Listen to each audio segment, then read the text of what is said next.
चाहिए कि तमाम जो पूरा परिसर है, पार्किंग का परिसर है, और इसके ही जो क्राइम सीन को रिक्रिएट किया जाना है। तमाम से कुछ ही देर में शोरूम और बाकी के जो हथियार है वो यहाँ पर पहुंचेंगे और क्राइम सीन को रिक्रिएट किया जाएगा। सबसे बड़ी बात,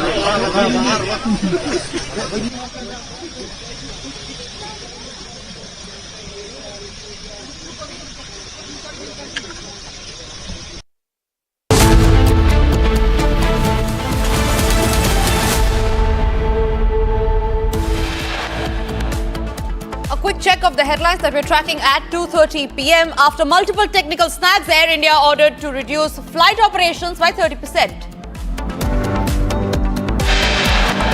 Air India flight cancelled in Dubai due to a technical issue after all passengers had already boarded the flight.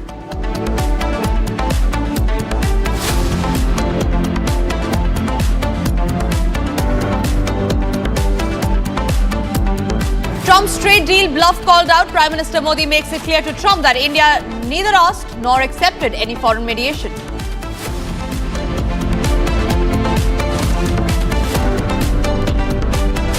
Justice Yashwant Verma writes letter to former Chief Justice of India, refuses to step down.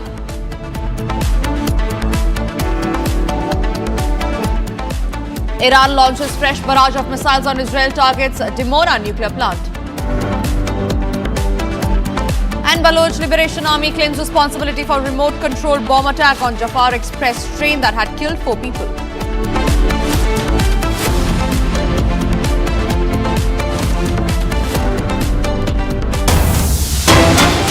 Started this edition with the big breaking news coming in, and this is in regard with the Israel-Iran conflict. Now, as the Israel-Iran conflict intensifies and escalates, we're getting in more visuals from ground zero. On your screen now is a visual of the Prachin military complex in Tehran, which was struck by the Israeli Defense Forces. Remember, it's the 6th day of the Israel-Iran conflict, which has only escalated. Now, Israeli forces have targeted the Prachin military complex. IDF claims that it has struck the missile sites, reportedly attacks targets in Natanz. Now, there were other initial reports also that said that surface-to-surface missile sites in central Iran have been struck by the IDF overnight between Sunday and Monday, is what the IDF claims. The Saudi state-owned news source AI has also said that Israeli forces have struck targets in the area city of Natanz in central Iran. There were other reports that stated that they were simultaneously carrying out large-scale attacks on other nuclear sites across Iran. The IDF is reportedly remembered trying to thwart a launch by Iran by striking their soil after they detected that Iran was attempting to send missiles towards Israeli territory. Moving on to more breaking news coming in, the Iranian Foreign Ministry spokesperson has given a big statement where he says that any American intervention would be a recipe for an all-out war in the region. That's a huge statement that has come from Iran. Remember, just yesterday, there were reports that claimed that the United States is mulling to come in the war and support Israel. And in regard with the same, the Iranian authorities, the Iranian Foreign Ministry to be specific here, has released a statement saying and warning that any American intervention would be a recipe for an all-out war in the region. Kruthat, my colleague, is joining us live from the newsroom on that. Kruthat, this is a huge statement that Iran has given, and keeping in mind that there were reports yesterday that Donald Trump, the United States, in fact, is mulling to enter the war and back Israel. Where do you see this panning out as far as the United States intervention is concerned in the Israel-Iran conflict? Less than 24 hours ago, Tanisha, the warning had come directly from President Donald Trump's Truth Social account that he knows exactly where Ayatollah Ali Khamenei is hiding, in which bunker, and that they have capability of striking. This is not the first time. Even on Friday, there was leakage in Israeli press that suggested that Israel had a window of opportunity to directly target Ayatollah Khamenei on Friday. However, sources said that Trump had vetoed that call. Subsequently, this call was given 24 hours ago, and now the first official reaction from the Iranian government coming in, with the second highest minister in the rank and file speaking out against Trump's open threat of eliminating the supreme leader of Iran just 24 hours ago. There is massive speculation on whether US is likely to enter the theater of war in West Asia. He had to cut short his G7 visit and rushed back to Washington overnight for an emergency meeting of the National Security Council there. And there were all indications that US is very, very seriously looking at a situation where it could possibly enter the war theater in West Asia. Israel has said that they are looking forward to US entering, perhaps as they have done all the clearance work of defenses, and that US's bunker busters are all that is needed to end whatever is left of the Islamic regime in Iran.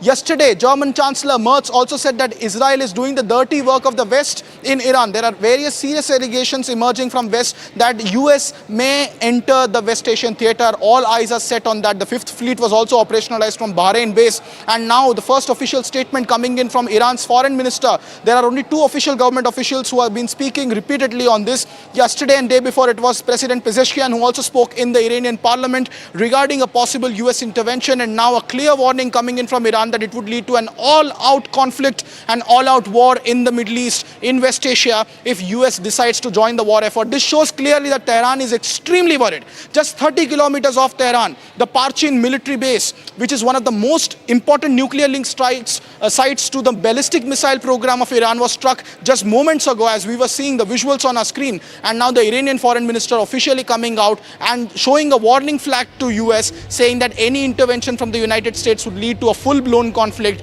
Tehran seems to be on the back foot, and the administration is now, after 24 hours, less than 24 hours after US President Donald Trump's warning, is coming out with some strong words. How will it culminate? The entire situation remains extremely critical. Tonight, in this escalation matrix, will be especially important. Back to the studio. Absolutely, Kuthad. Stay with me. We are getting in more breaking news coming in. But before I go to that, let's take you through the top developments. Republic, remember, is the only channel live from both Israel and Iran. Here's a ground report from the nursing home in Qasar Shirin in the area where, after the Iran claimed that Israel targeted medical institutions, here's a ground report which is Republic World exclusive.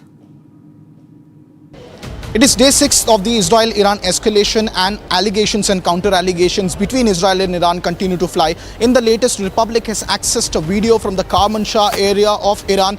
This is an area in Iran which has been heavily targeted by the Israeli Defense Forces, particularly the Israel Air Force, since the Operation Rising Lion commenced. The scenes that you see on your screen at the moment, ladies and gentlemen, are of apparently a hospital that the Iranians are claiming that were targeted. Republic is the only network to access these exclusive ground visuals coming in from Ground Zero in Kermanshah, which has been the most important place where a missile depot and a missile base of Iran has been repeatedly targeted by Israel, as stated as part of its objectives under Operation Rising Lion. The nuclear capability of Iran, as well as the ballistic missile in particular capability of Iran, is something that Israel is targeting. However, Iranians are also now claiming that there were civilian localities and civilian targets also that have fallen to the missiles and air domination of Israel at the moment. The scenes that you see are dramatic visuals coming in from a hospital in the Kermanshah area. Just moments ago, we have also seen throughout the day today the Hermes 900 reconnaissance drones of Israel flying and dominating the entire skyline of Kermanshah. Remember, this is part of western Iran, where on the first night of the strikes, various radar facilities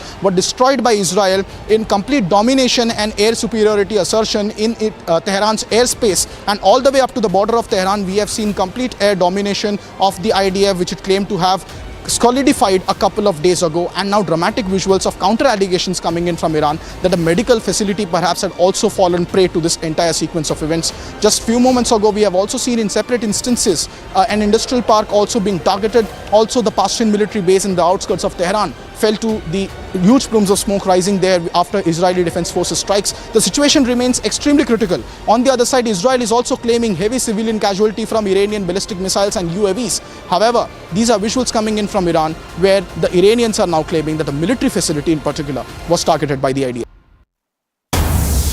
More breaking news coming in. We learned that Israel has written a letter to the United Nations saying that Iran has a strategic plan to eliminate Israel, and that Israel cannot and will not accept the threat of extermination. That's a huge warning that Israel has now given out, writing a letter to the United Nations and saying, and I quote, that Iran has a strategic plan to eliminate Israel completely, and that Israel cannot and will not accept the threat of extermination.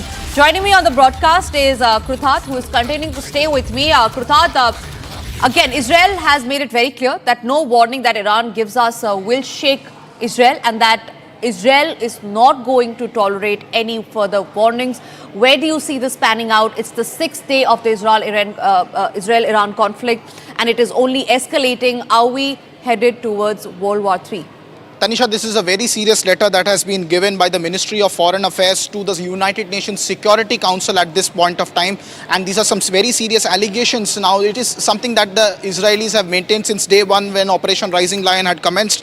It is in accordance to the UN Charter. Israel is accusing that Iran has violated the UN Charter and that it was making a military nuclear-capable ballistic missile that was in violation of the standstill agreement or the safeguards agreement put in place by the IAEA. Further, in the early hours on June 13, basically this letter that has been written by the Israeli ambassador to the United Nations Security Council president is about making them privy to the operational details of Operation Rising Lion, trying to make a case of why it was important for Israel to strike Iran and to significantly destroy the clandestine efforts of the Iranian regime to develop nuclear weapons. That is the main fact that has been stated in this letter. It also states that the recently determined IAEA Board of Governors report of Iran in non-compliance of its nuclear non-proliferation treaty safeguards obligation was one of the biggest reasons why they had to go in and they had to destroy these nuclear ballistic missile capabilities that Iran was trying very hard to develop.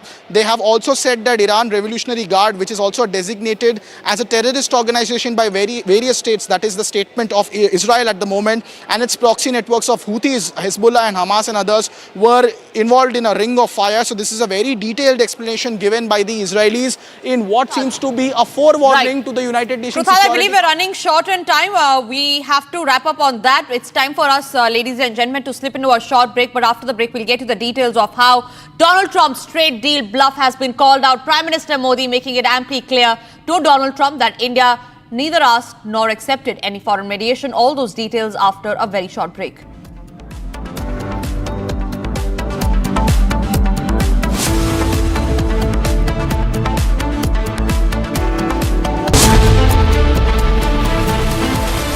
दादी के हाथों का जादू और खुशबू से महकता घर, माँ की मुस्कुराहट और खाने की सुगंध। MDH गरम मसाला, क्योंकि हर रिश्ता है स्वाद से जुड़ा।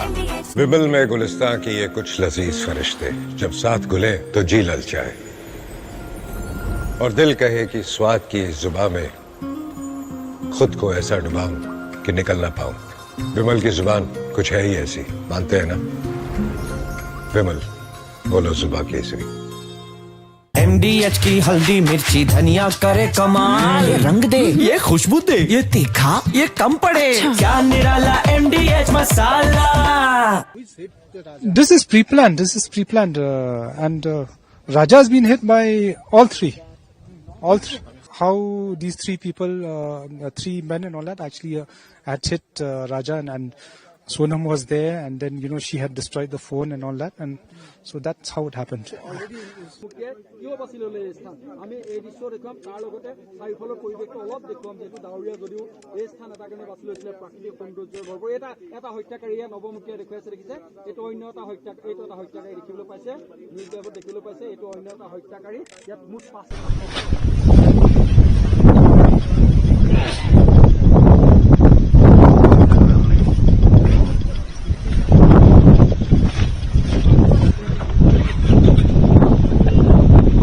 कि तमाम जो पूरा परिसर है, पार्किंग का परिसर है, और इसके ही जो क्राइम सीन को रिक्रिएट किया जाना है। तमाम से कुछ ही देर में सोनम और बाकी के जो हत्यारे हैं वो यहाँ पर पहुंचेंगे और क्राइम सीन को रिक्रिएट किया जाएगा। सबसे बड़ी बात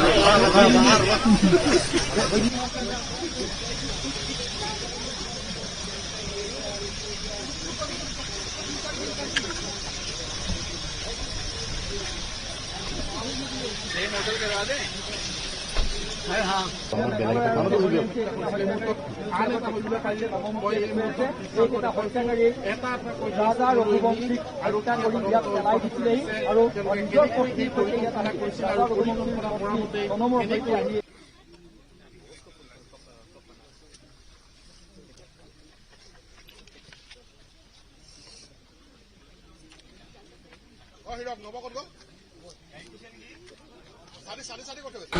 This construction has been based on the delegations we've been conducting over the last few days. I have already told you that in the delegations they have admitted to the fence, and we just had to actually replay or recast how they had done it. And we started off from the Mumbai-Lucknow parking lot where they had. You can see one of the targets of the Iranian missiles, but all of them, as you can see, are completely destroyed just from one ballistic missile.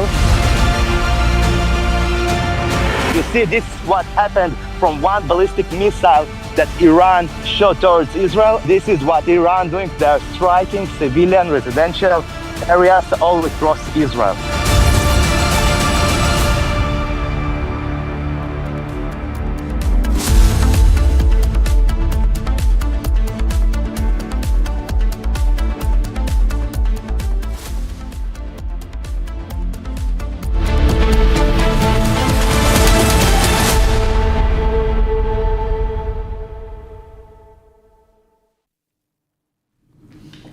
Thank you for staying with Republic. Now, following the sirens regarding a hostile aircraft infiltration that sounded between 9:04 and 9:19 in the southern Golan Heights, 3 UAVs that were launched towards Israel from Iran were intercepted.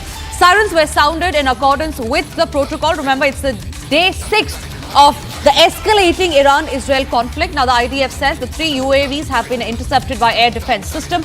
Iran fired 2 waves of ballistic missiles at Israel overnight on Tuesday, with the first barrage beginning from around 12:40 a.m. and the second approximately 40 minutes after that. And sirens were sounded across central Israel and parts of Jueda and Samaria. Now, the first salvo reportedly involved roughly near about 50 missiles, while the second involved nearly about 10 missiles. Ratna Chakrabarti is joining us live from Tel Aviv.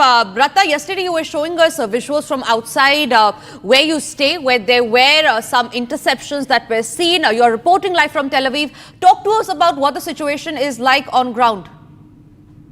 Right now, there is an uneasy calm in Tel Aviv. We don't see a lot of actions happening. In the night, we have seen at least 2 sirens, possible around 10 to 15 barrages of rockets in both of them. Most of them have been intercepted, but a couple of them might have fallen. That's what the IDF have said. There have not been major injuries, at least in the last 2 barrages. That's at least from the Tel Aviv side. But apart from that, there have been also sirens in the south, in the Negev region, and also there have been sirens in the north near Haifa and the Golan and the region around the northern part of Israel. So that has been happening. But from the morning yesterday, as we have seen, there have been siren at least once at least in the afternoon or the morning, but there has been nothing as of now, I would say. Right, absolutely. Ratna, also take us through about what was the situation last night when we believe that there were approximately about 15 to 10 missiles in a wave of 2 that were fired at Israel. And were there any damages and destruction that was reported? For the moment, the information that's there, that yes, there have been a couple of missiles which have had direct hits. But that's in central Israel. I haven't yet visited the area to actually see the scale of destruction. And we haven't seen also visuals coming in from any sources. So I wouldn't be able to exactly tell you what the damage has been. But yes, there have been direct hits. But yesterday, when I can tell you from a personal experience that when I was in the shelter room, I could actually feel a lot of interceptions happening over my head. Quite more than the usual ones that we have experienced in the last few days. So it was an intense night, a couple of sirens. And let me tell you that it's an unusual one because almost on all the other days when you have seen the missiles, the barrage of missiles that are coming in, there at least been a gap of 1 to 2 hours. Yesterday's case, it was within the span of 40 minutes, we have seen 2 barrages hitting central Israel and north Israel. Right. Ratna, thank you very much for speaking to us and sharing all those details. We'll keep coming back to you as and when there are updates in the story. We move on to the other stories that we're tracking. Now, tensions between Israel and Iran have reached a boiling point as the Israel Defense Forces unleash a series of powerful airstrikes on Iranian military targets. In this explosive compilation, we bring you 9 videos capturing the sheer scale and intensity of the attacks, from missile-laden drones to precision air raids. These visuals reveal the reality of modern warfare and the escalating conflict that's crippling the Middle East.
המטרה נפלה.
The Israel-Iran conflict has entered its day 6 with no signs of end. There is no signs that the conflict could end very soon, and with the United States now saying, according to reports, that it could intervene in the war, it remains to be seen on how this conflict pans out, and we're keeping a very close watch on that. But for now, it's time for us to slip into a short break, and after the break, we'll get you all the details of how Iran has launched a fresh barrage of missiles on Israel and has targeted the Dimona nuclear plant, and what is the significance of that attack. We'll get you all that and much more, but after a short break.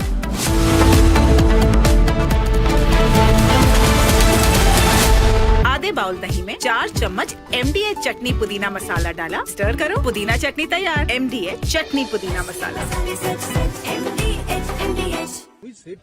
This is pre-planned. And Raja has been hit by all three. How these 3 people, 3 men and all that, actually had hit Raja, and Sonam was there, and then she had destroyed the phone and all that, and so that's how it happened.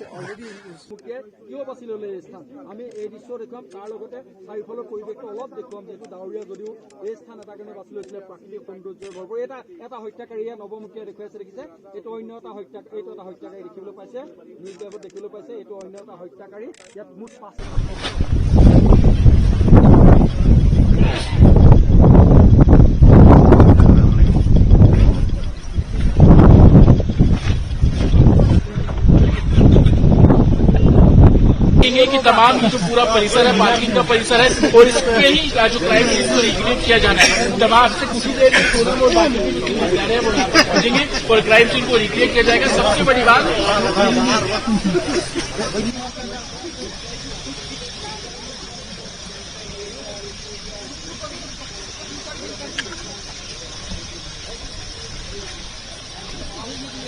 Hotel करवा दें।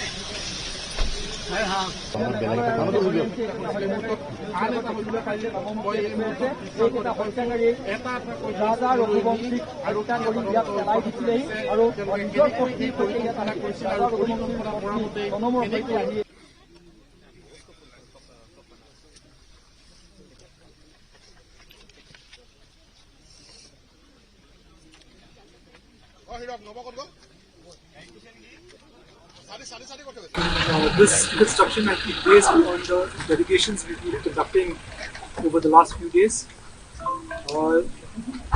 I have already told you that in the interrogations they have admitted to the offence, and we just had to actually replay or recast how they had done it.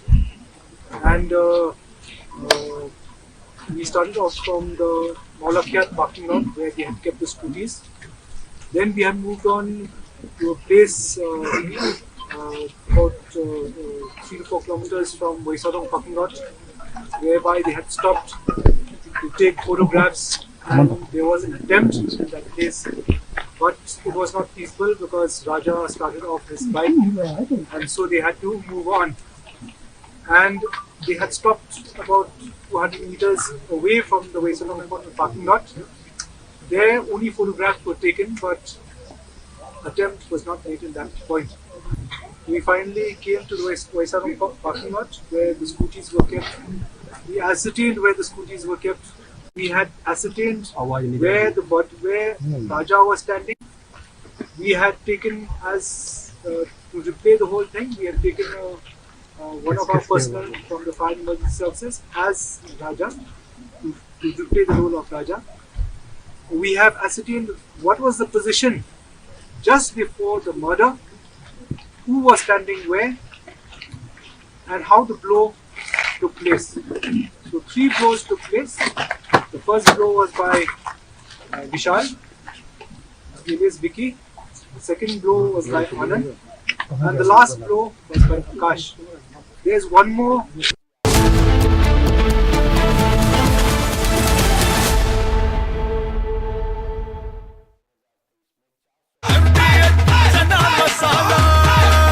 अब छोलिया हो या लोबिया, सफेद चने या काले चने, सब कुछ मजेदार बने। विमल में गुलिस्तां के ये कुछ लजीज फरिश्ते जब साथ घुले तो जी ललचाए और दिल कहे कि स्वाद की जुबान में खुद को ऐसे डुबाऊं कि निकल ना पाऊं। विमल की जुबान कुछ है ही ऐसी, मानते हैं? विमल बोलो जुबान कैसी? You just posted right before we took off that you're not leaving because of a ceasefire. Why are you? Can you elaborate? Get better than ceasefire. We're not looking for a ceasefire. I didn't say I was looking for a ceasefire. That was Emmanuel, nice guy, but he doesn't get it right too often. But we're not looking. We're looking for better than a ceasefire. What specifically is better than a ceasefire? What are you looking for here? An end, a real end, not a ceasefire. An end. So something that will be permanent. Or giving up entirely. Is that okay too? Are you close there? Is that possible? Is that possible in the next 24? Why not? Certainly possible. Complete give up. That's possible. Yeah, doing pretty well right now. We're doing pretty well. Remember, Iran cannot have a nuclear weapon. It's very simple.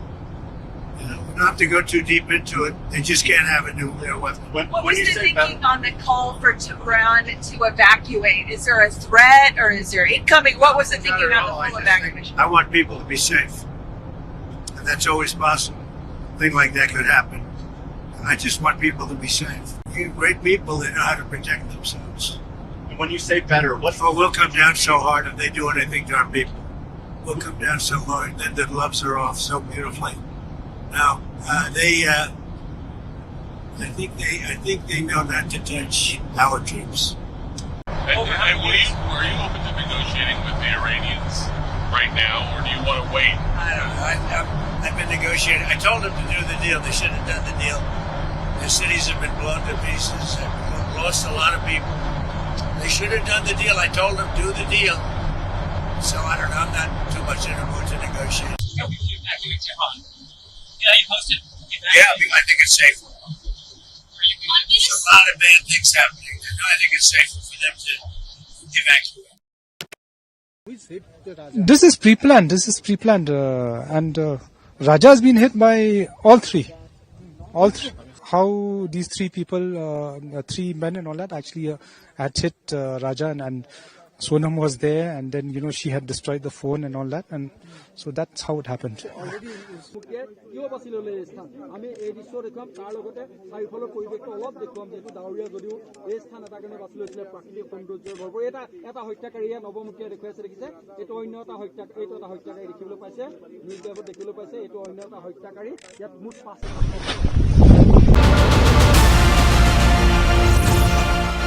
You can see one of the targets of the Iranian missiles, but all of them, as you can see, are completely destroyed just from one ballistic missile.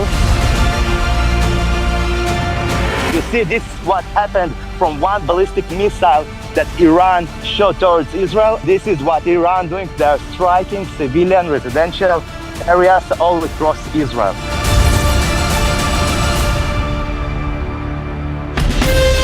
From Asia's largest news headquarters, setting the agenda for Bharat.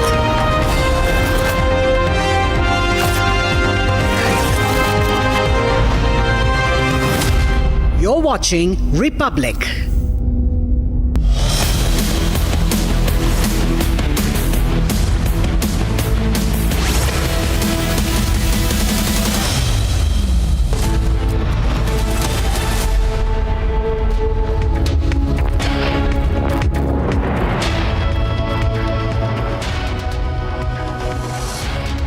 A very warm welcome, viewers. You're watching live and breaking news. I'm Dr. Misha with you. The situation in West Asia is only escalating, viewers, and we'll get you all the latest updates. We'll get you ground reportage from West Asia. Republic TV, only channel to report from both Israel and Iran. We'll get you more. First, the headlines.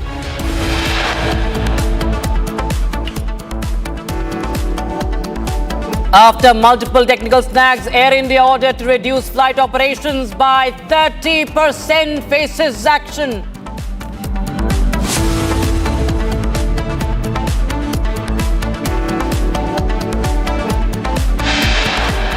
Air India flight cancelled in Dubai due to a technical issue after all passengers already boarded.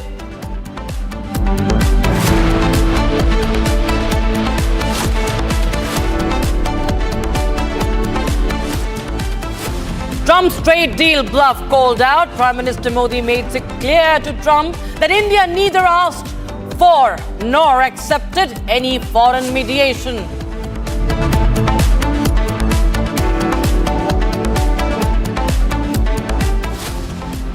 Justice Verma writes letter to former Chief Justice of India, refuses to step down.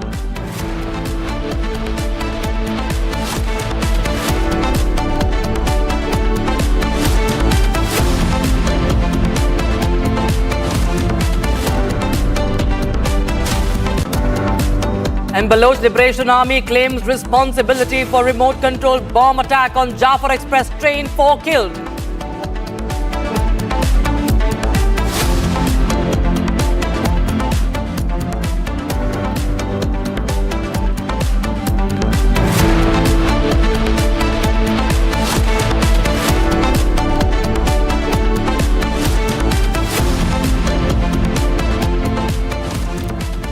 we have breaking news coming in right now, viewers. Now, the Israeli forces, led by the 162nd Battalion, 162nd Division, is operating in the Jabalia area in the northern Gaza Strip. Now, in recent weeks, the forces eliminated numerous terrorists, dismantled the military infrastructure above and below the ground, and located and seized the weapons, some of which were hidden in the civilian buildings also. So Israel also, viewers, has killed another Hamas terrorist, and they have found weapons in the civilian homes. So remember, the fight in Gaza, the operations in Gaza also continue. Now, who funds Hamas? It is the Iranian. The Iranian regime funds the Hamas, and now they have neutralized a Hamas terrorist also in Gaza.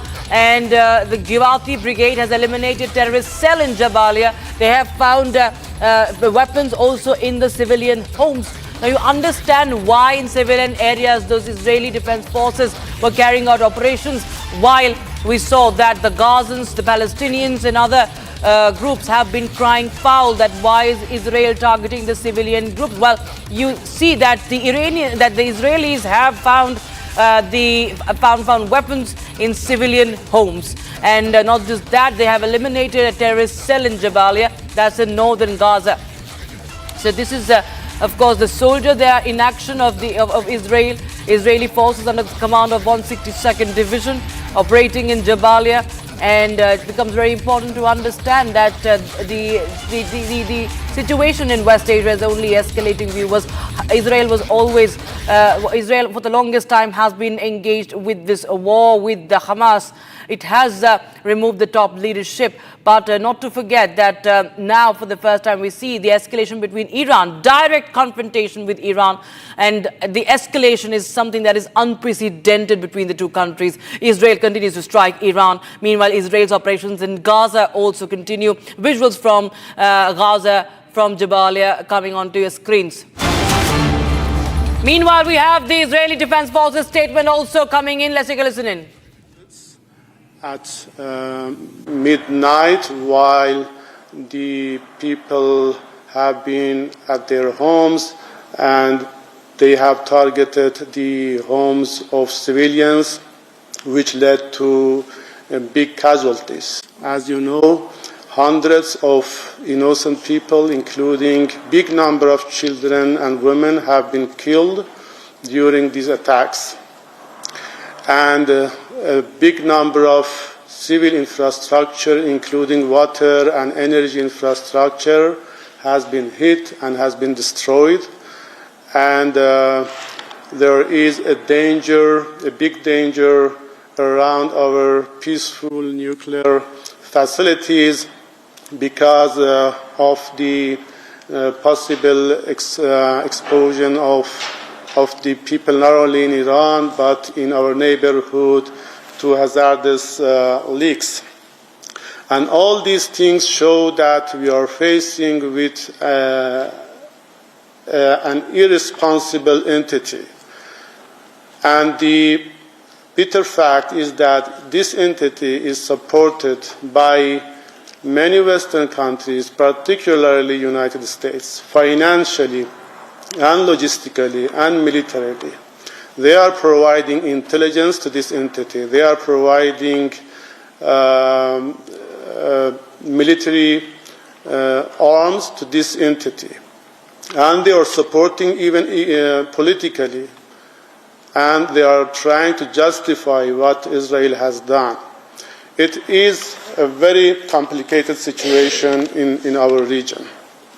There are some things which should be clear for everybody. The first thing is that this is an act of aggression committed by Israel, no doubt about it. There are all elements which can describe an act of aggression. Israel has attacked our country without any reason.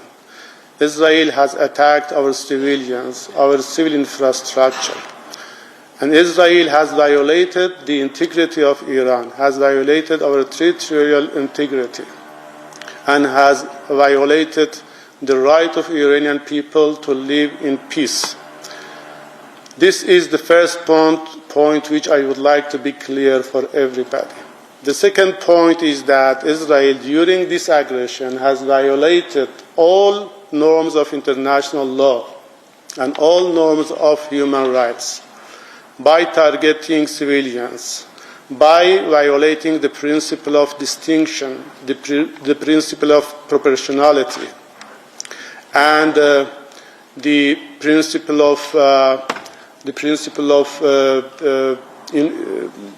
informing the people about the attacks. And therefore, Israel has violated all norms of international humanitarian law and all principles of human rights. And this is something which should be expressed everywhere and by everybody. And the third point is that Iran will respond. Iran is resolute in responding to Israel attacks. We will show no any doubt, no any reluctance in defending our people, in defending our security, in defending our land. We will respond very, very, very seriously and strongly. And that is what we are doing now. Nobody should expect Iran to show any kind of restraint. Nobody should expect Iran to be indifferent to its security and security of the people. Iran will respond very strongly. And we will stop aggression by all means, and by the confidence that the people of Iran have in our military forces. Our military forces, on behalf of our people, will defend the country and will defeat Israel. They will stop aggression, they will stop aggressors. And nobody should talk about any kind of restraint. And what we are doing now is not only on behalf of the Iranian people, it is on behalf of the humanity, because humanity is attacked. The international peace and security has been attacked, and international order has been attacked. Human rights has been attacked, international law has been attacked, and we are going to defend all of these things. And one of the reasons Israel is continuing committing such crimes is the great impunity bestowed to this entity. Whatever Israel is doing is receiving impunity by Western countries, and particularly by the United Nations Security Council. Nowadays, Security Council has become the most useless organization in the world. It does nothing. It delivers nothing. And that's one of the main reasons why Israel is continuing to commit such crimes. And the same is with the Western countries, particularly the United States. They have covered Israel by huge impunity.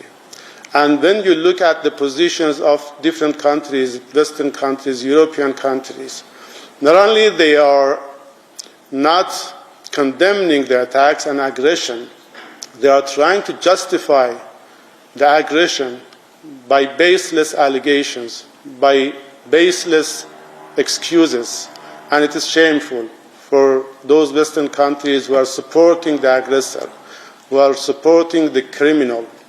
Israel is the absolute evil in our region. Israel is the source of instability in our region. Israel is the source of crimes in our region.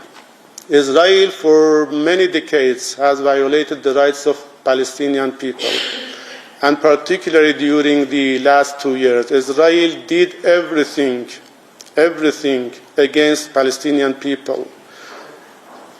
I have always thought and asked myself, is there anything new that Israel can commit?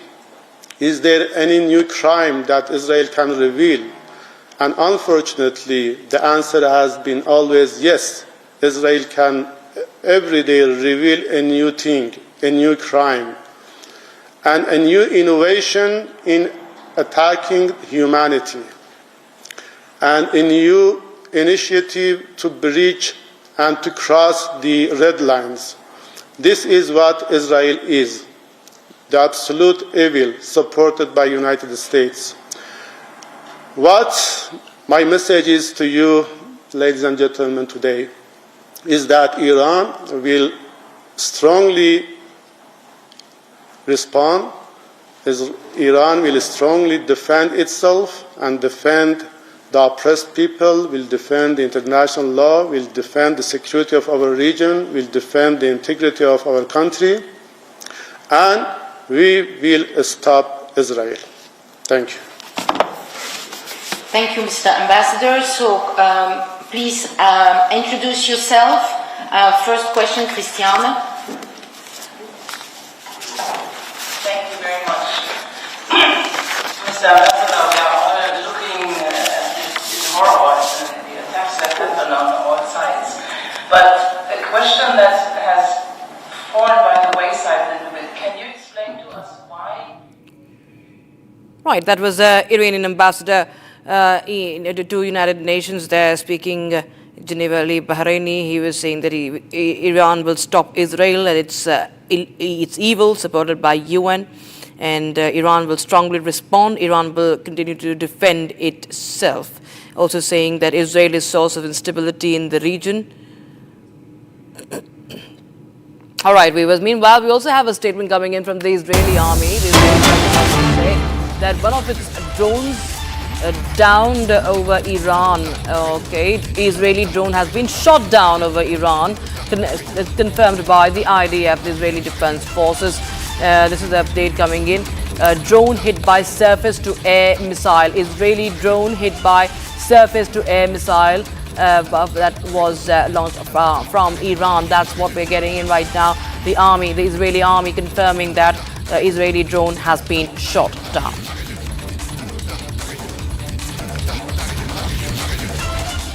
And there you have Israel also striking Iran. So their firefighting in the skies continue. These are visuals that have come in. Israel striking Iran, Israel defense system, in Israeli defense forces intercepting the Iranian drones also. But one of its drones have been downed by the ballistic missiles, the surface-to-air missiles of Iran.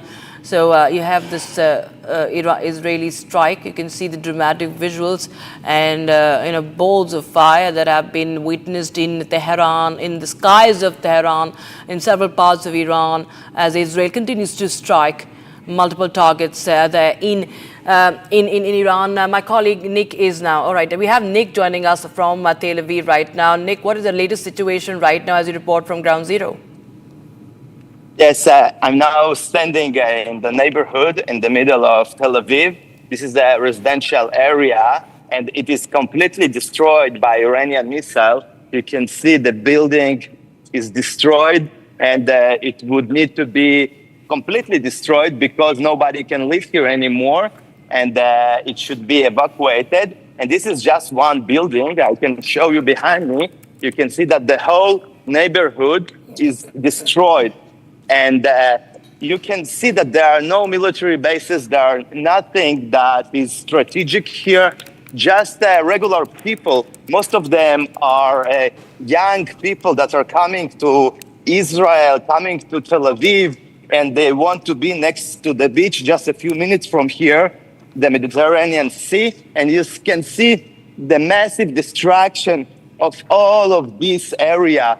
Here, usually, we're living young people in their 20s from all over Israel and a lot of tourists. And now this place is completely destroyed. Here hit the missile from Iran, and from the shock wave, all the buildings for hundreds of meters were destroyed. You can see the complete destruction. Now the site is closed. People can't come here because it is really dangerous. And also where I'm standing here, underneath, there is a construction of a metro station. And because of this ballistic missile, maybe all of this ground can collapse any moment. You can see here, this is the construction of the metro that was before.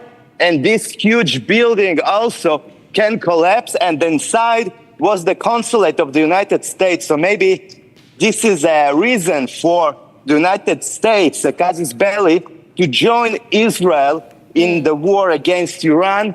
You can see the massive destruction here all around. No, as you mentioned about United States, the President of the United States, Donald Trump, has, written on social media yesterday that, they very well know where Khamenei is hiding. At the same time, say that we do not intend to kill him. At the same time, he calls for unconditional surrender. That's a strong message that has been sent out in capitals by Donald Trump. Now, what does that really mean? It means that Israel wants to change the regime in Iran.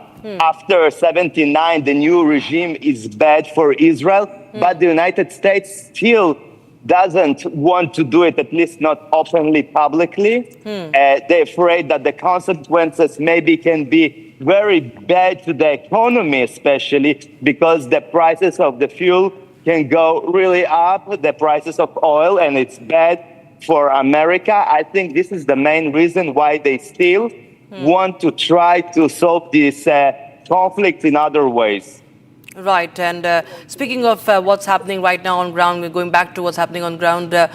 Nick, if you could just tell us more about the strikes that continue, because we've seen that Israel has continued to strike major targets in Tehran. Many nuclear facilities also being targeted by Israel. In fact, just stay on with us, Nick. We have breaking news coming in. The president of Israel, Isaac Herzog, has visited northern Israeli town of Tamra following the Iranian missile strike. That's the breaking news we are getting in right now. The Israeli president, Herzog, is taking stock of the situation in northern Israel, visiting the town of Tamra that has witnessed a lot of impact as far as the Iranian strikes are concerned. You can see the civilian areas that have been affected. And Nick, I'll just go across to you on that. Nick, Isaac Herzog right now is taking stock of the situation. He's in Tamra. Tell us more about this place. What has really happened over there? One of the places where the ballistic missile hit, and in the Arab communities, they don't have bomb shelters, and they don't have enough places to hide like in the Jewish cities in Israel. But even with those bomb shelters, you see that it's not always enough because the ballistic missiles are really strong, massive. And the Arab communities, also some of them, especially the Bedouins, they are living next to bases of the Israeli army that Iran also trying to target them, especially of the Air Force of Israel. And the Bedouin communities are surrounding those places in the Negev desert.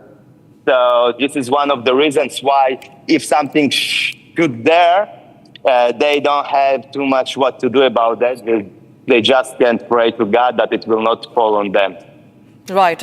Nick, thank you so much for joining us with that ground report coming in from Tel Aviv of Israel. And Robert TV, of course, continues to get you more such ground reports to help you understand what's really happening, viewers. With that, let's take a quick look at some more news that is coming in from West Asia as the conflict escalates. The Iran-Israel conflict escalating further as more Iranian missiles were intercepted over Tel Aviv, prompting the Israeli military to launch a series of strikes near Tehran. Israel claims the ongoing offensive, which has killed at least 224 people in Iran, is aimed at halting Iran's progress towards developing a nuclear weapon.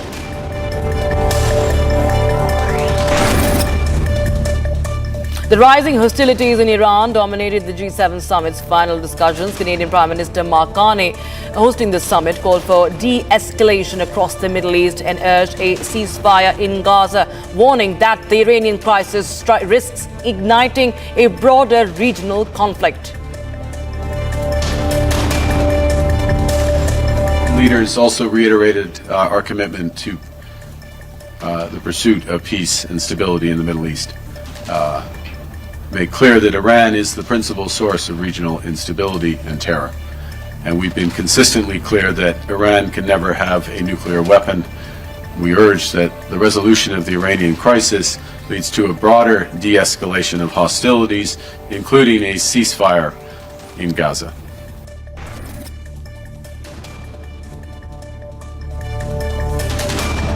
Iranian missiles intercepted over Jerusalem as Tehran launched another wave of attacks on Israel amid the escalating conflict. The exchange follows days of intensifying violence, with Israel continuing its air campaign targeting Iran's military and nuclear infrastructure. Sirens sounded across Tel Aviv as the defense systems intercepted projectiles that were fired at Israel. Israel has been hitting Iran with airstrikes and drones, while Iran has been firing a wave of ballistic missiles at Israel over the past several days. Iran's top military commander, General Abdul Rahim Mousavi, warned of an imminent punitive operation against Israel and urged residents of Tel Aviv and Jaffa to evacuate. Now, declaring earlier missile attacks as mere warnings, Mousavi promised more forceful action soon. In response, Israel announced the killing of a senior Iranian general amid continued airstrikes.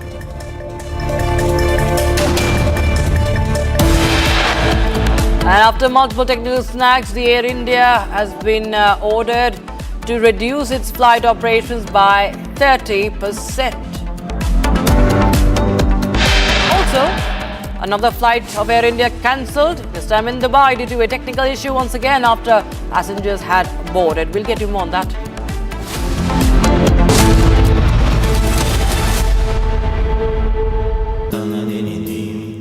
Amity has been ranked among the top universities globally for producing the most employable graduates by the Times Higher Education UK. Yet another testimony to Amity's excellent placement record.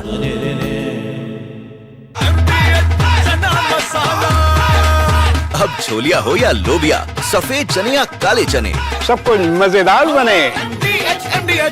विमल में गुलिस्तां के ये कुछ लजीज फरिश्ते जब साथ घुलें तो जी ललचाए और दिल कहे कि स्वाद की जुबान में खुद को ऐसे डुबाऊं कि निकल ना पाऊं। विमल की जुबान कुछ है ही ऐसी, मानते हैं?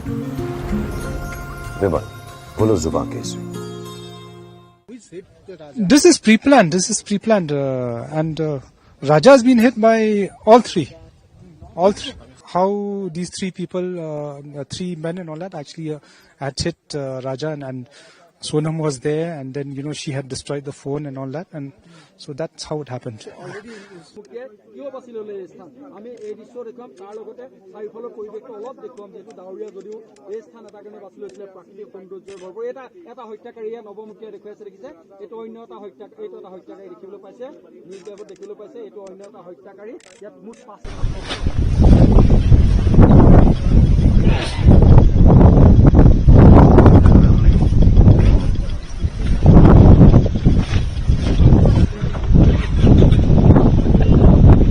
कि तमाम जो पूरा परिसर है, पार्किंग का परिसर है, और इसके ही जो क्राइम सीन को रिक्रिएट किया जाना है, तमाम से कुछ ही देर में सोनम और बाकी के जो हत्यारे हैं वो यहाँ पर पहुंचेंगे और क्राइम सीन को रिक्रिएट किया जाएगा। सबसे बड़ी बात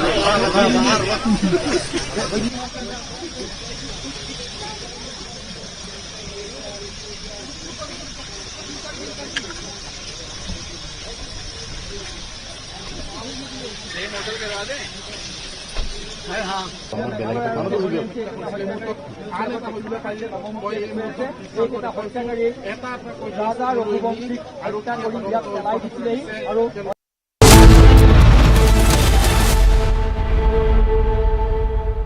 आधे बाउल दही में 4 चम्मच MDH चटनी पुदीना मसाला डाला, स्टर करो, पुदीना चटनी तैयार। MDH चटनी पुदीना मसाला।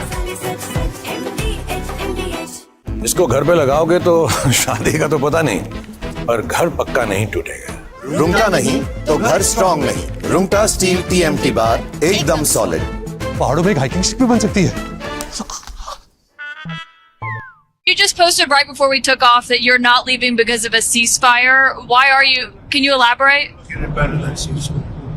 We're not looking for a ceasefire. I didn't say I was looking for a ceasefire. That was Emmanuel, nice guy, but he doesn't get it right too often. But we're not looking. We're looking for better than a ceasefire. What specifically is better than a ceasefire? What are you looking for here? An end, a real end, not a ceasefire. An end. So something that will be permanent. Or giving up entirely. That's okay too. Are you close there? Is that possible in the next 24? Why not? Certainly possible. Complete give up. That's possible. Yeah, doing pretty well right now. We're doing pretty well. Remember, Iran cannot have a nuclear weapon. It's very simple.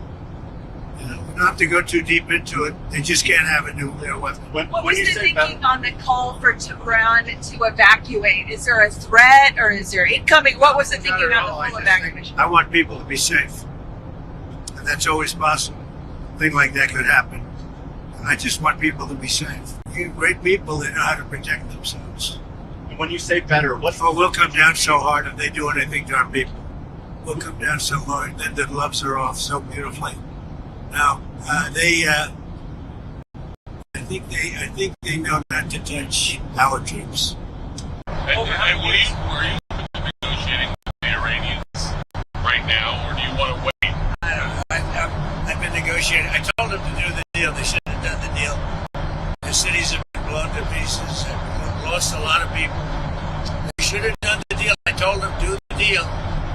So I don't know. I'm not too much in a mood to negotiate. Yeah, you posted. Yeah, I think it's safe. There's a lot of bad things happening. I think it's safer for them to evacuate. This is pre-planned.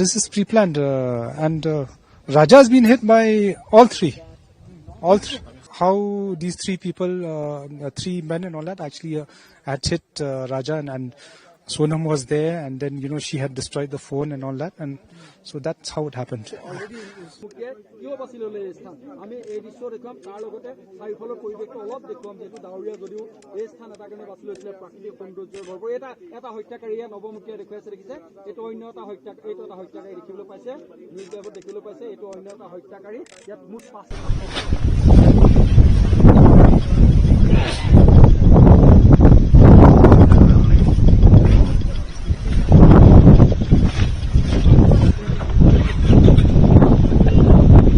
कि तमाम जो पूरा परिसर है parking का परिसर है और I have seen what it takes to report from the front lines. Accuracy, urgency, courage and responsibility. At Republic School of Journalism, you will be trained for that reality. It's not theory, it's live learning inside a working newsroom from day one. If you want to report the truth when it matters the most, RSJ is where you begin. Courses begin on June 30th. Apply now.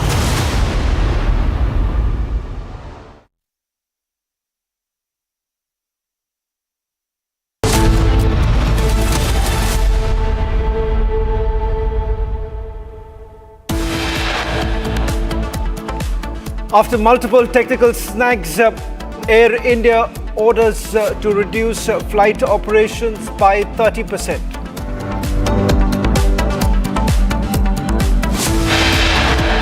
Air India flight cancelled in Dubai due to a technical issue after all passengers had already boarded.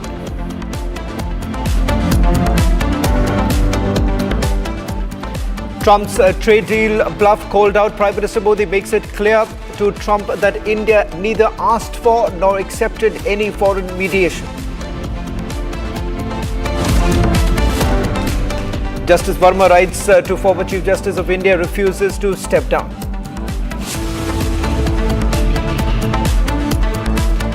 Baloch Liberation Army claims the responsibility for remote-controlled bomb attack on Jafar Express train, 4 killed.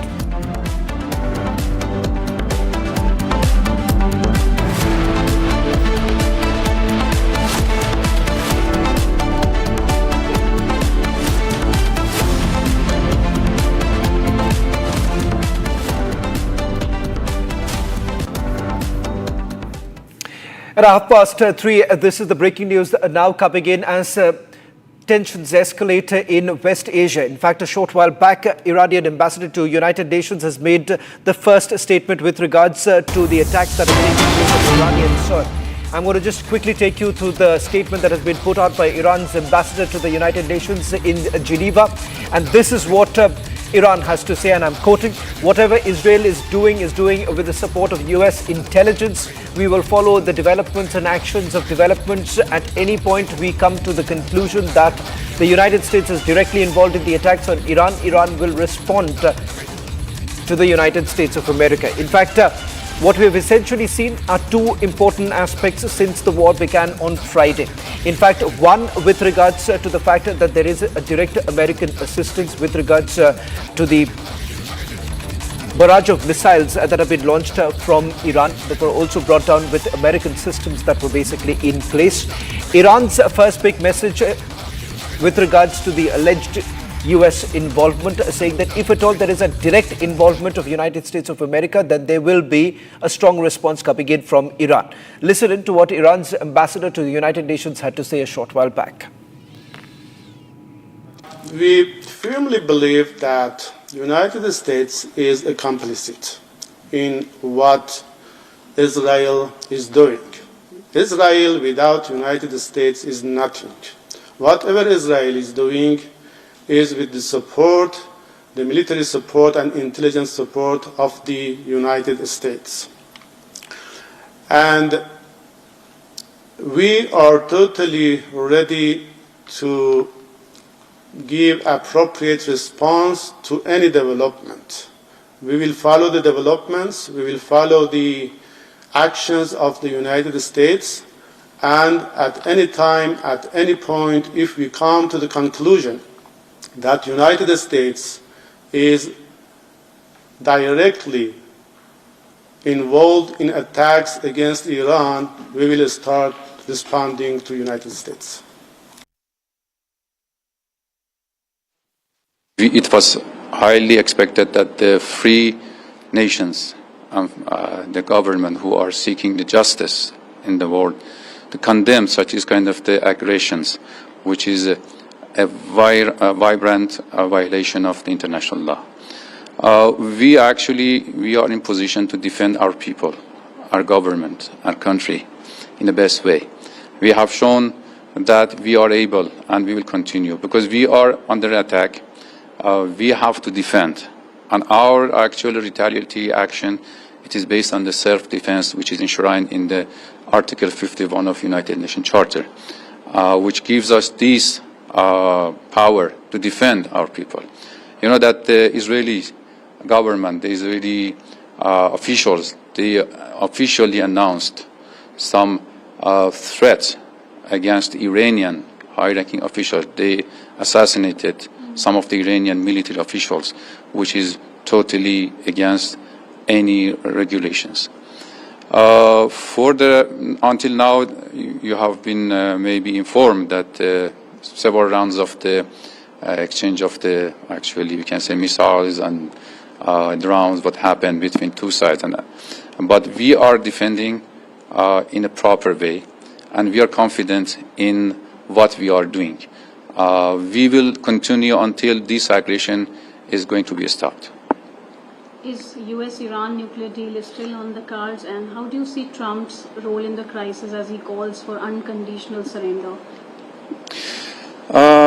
We were at the table, actually at the negotiating table. It was the America who gave the green light to Israelis to have these military attacks against Iran. On the basis of even false accusation. They have made a lot of accusation, but there was no any proof.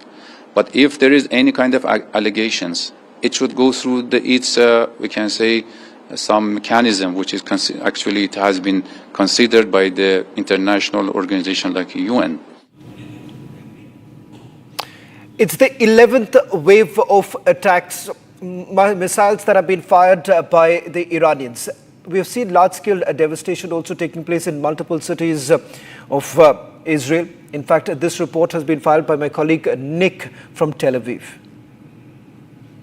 This is the hole that made just one ballistic missile that was fired from Iran towards a residential area in the center of Israel. Meters from here, there are kindergarten, schools, a lot of buildings with innocent people living there. And you can see the impact. One blast of a ballistic missile destroys anything with the shock wave in a radius of around 500 meters. And Iran continued to bombard Israel with hundreds of those kind of missiles for 5 days. Israel tries to destroy the nuclear capability of Iran because they also can use the nuclear weapons and to strike the same areas, but the impact will be much more bigger. Joining us on this broadcast is Major Samarpal Tur. Major Tur, United States of America and its role. Iran says that if at all there is a direct action coming in from US, then the response from Iran will be hard. Do you believe that this is perhaps the time that US is taking to finally come up with a deal with Iran? Shravan, as you see, the geopolitics, right now, the Russians are quiet. The Chinese have given a very strong statement that the world can go on without America. And as far as the war against Iran is concerned, Shravan, there is actually going to be no practical output if you do not have, troops on the ground. So that is definitely not the present phase one that they are going to do. So what I certainly feel is, their nuclear assets are going to be decimated once and for all and finally. So they are going to destroy the nuclear program first. Secondly, it is just a matter of time when the top Iranian officials will be offered political asylum in Russia, maybe China, maybe North Korea, maybe some Arab country. But as of now, you see, none of the Arab countries have come out openly and criticized or asked for truce or peace at the moment, other than Pakistan. So you see, it's a very fragile and a volatile situation. Let us not forget that, Houthis, Hamas, and Hezbollah, these three have been the proxies of Iran for n number of decades. And now Iran is talking in UN in terms of safeguarding its sovereignty. What happened to the sovereignty of Israel when, Hezbollah was being provided arms, ammunition, and missiles by Iran? And now they are saying that the Americans have given the green signal. Fair enough. They would have given it because the intelligence on ground is definitely stating something that now... Just ask you a quick question. Can you really trust the Americans right now? Israelis are certainly hoping the Americans will come in because Israel right now sees a stumbling block. They cannot perhaps carry out an attack on Fordo nuclear facility. They need the US help. But US sees this as an opportunity, that this perhaps is the time for striking a deal with Iran and let this pass. See, Shravan, the GBU-57 is the only potent weapon or a bomb that can penetrate into the depth to where the bunkers have been made in Iran. Secondly, you see, this is a war against ideology. This is going to break the backbone of terrorism all around the world. And let us not forget, there are lakhs of Houthi rebels who are ready to move into Iran and fight this war. So definitely it is going to be a large-scale war with a number of, refueling aircraft which are moved in. USS Nimitz and its fleet has been ordered to move in towards Iran. So definitely these are not small orders. These are massive and concrete and decisive, military orders which are being carried out. And in coming 48 hours, definitely let's not be surprised that the Americans will be bombing Iran with the B-52s and the B-2 bombers. Well, thank you very much, Major Tur, for putting this into perspective. It remains to be seen whether at all the United States of America will actually respond to what many are saying. It's almost an ultimatum coming in from the Iranians. Shift to focus now to the other big story that we're tracking today. Foreign Secretary Vikram Misri on 18th of June said that Prime Minister Narendra Modi had a telephonic conversation with US President Donald Trump, which lasted approximately 35 minutes. Now, during the conversation, Prime Minister Modi made it abundantly clear to President Trump that India neither asked nor accepted any foreign mediation. Remember, multiple times claims have actually been made by President Trump that the ceasefire was only because the United States of America had actually stepped in. India has maintained that there was no mediation as far as Operation Sindoor is concerned, and this once again was told to President Trump by Prime Minister Modi. Listen to what the Foreign Secretary had to say. प्रधानमंत्री मोदी ने राष्ट्रपति Trump से operation सिंदूर के बारे में विस्तार से बात की। प्रधानमंत्री मोदी ने राष्ट्रपति ट्रंप को स्पष्ट रूप से कहा कि 22 अप्रैल के बाद भारत ने आतंकवाद के खिलाफ कार्रवाई करने का अपना दृढ़ संकल्प पूरी दुनिया को बता दिया था। प्रधानमंत्री मोदी ने कहा कि 6-7 मई की रात को भारत ने पाकिस्तान और पाकिस्तान ऑक्यूपाइड कश्मीर में सिर्फ आतंकी ठिकानों को ही निशाना बनाया था। प्रधानमंत्री मोदी ने राष्ट्रपति ट्रंप को स्पष्ट रूप से कहा कि इस पूरे घटनाक्रम के दौरान कभी भी किसी भी स्तर पर भारत अमेरिका ट्रेड डील या अमेरिका द्वारा भारत और पाकिस्तान के बीच मध्यस्थता जैसे विषयों पर बात नहीं हुई थी। सैन्य कार्रवाई रोकने की बात सीधे भारत और पाकिस्तान के बीच दोनों सेनाओं की एग्जिस्टिंग चैनल्स के माध्यम से हुई थी और पाकिस्तान के ही आग्रह पर हुई थी। प्रधानमंत्री मोदी ने जोर देकर कहा कि भारत ने न तो कभी मध्यस्थता स्वीकार की थी, न करता है और न ही कभी करेगा। इस विषय पर भारत में पूर्ण रूप से राजनीतिक एकमत है।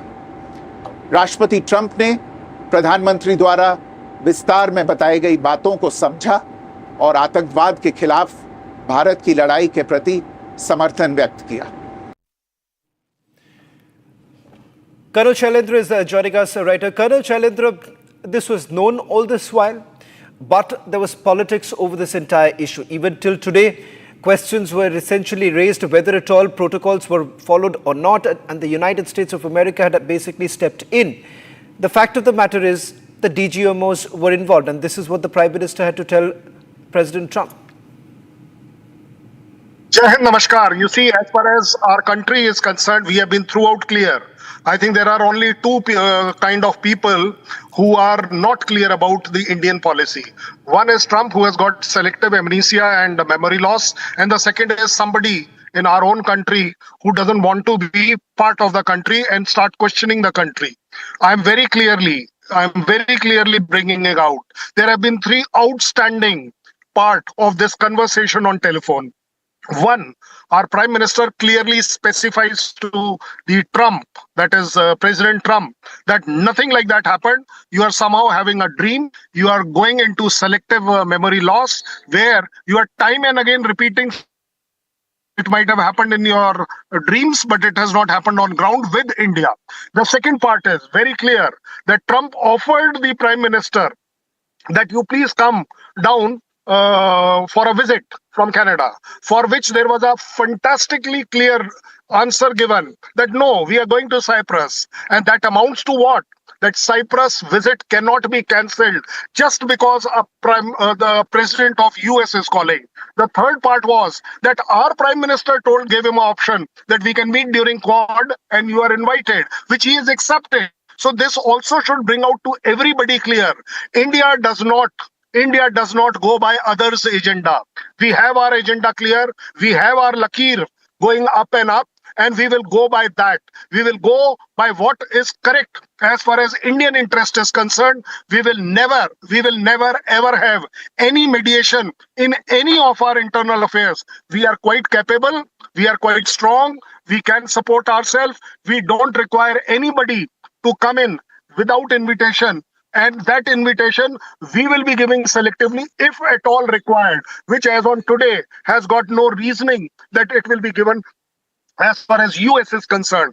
Very clearly responsibility has been also brought out that yes, Vance did speak. There is no doubt about it. But there was no talk about samjhota. There was no talk about trade. So let us be very clear. In India, abroad and in the world, India is on its own.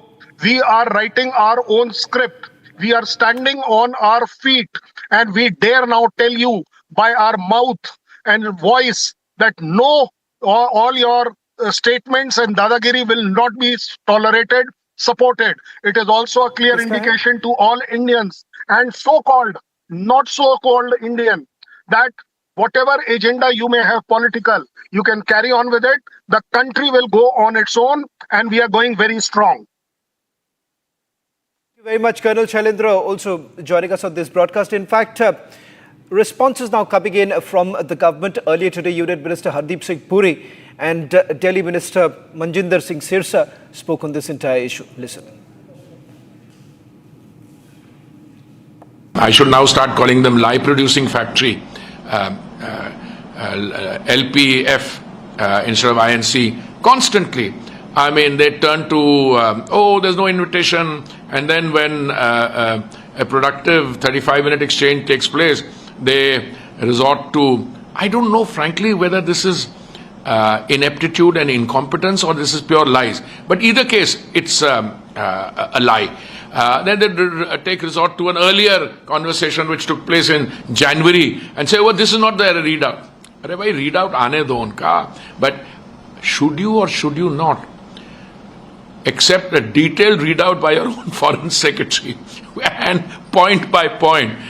So all I can do is, I don't want to dignify the Congress party's ongoing, hallucinatory, I would call it hallucinatory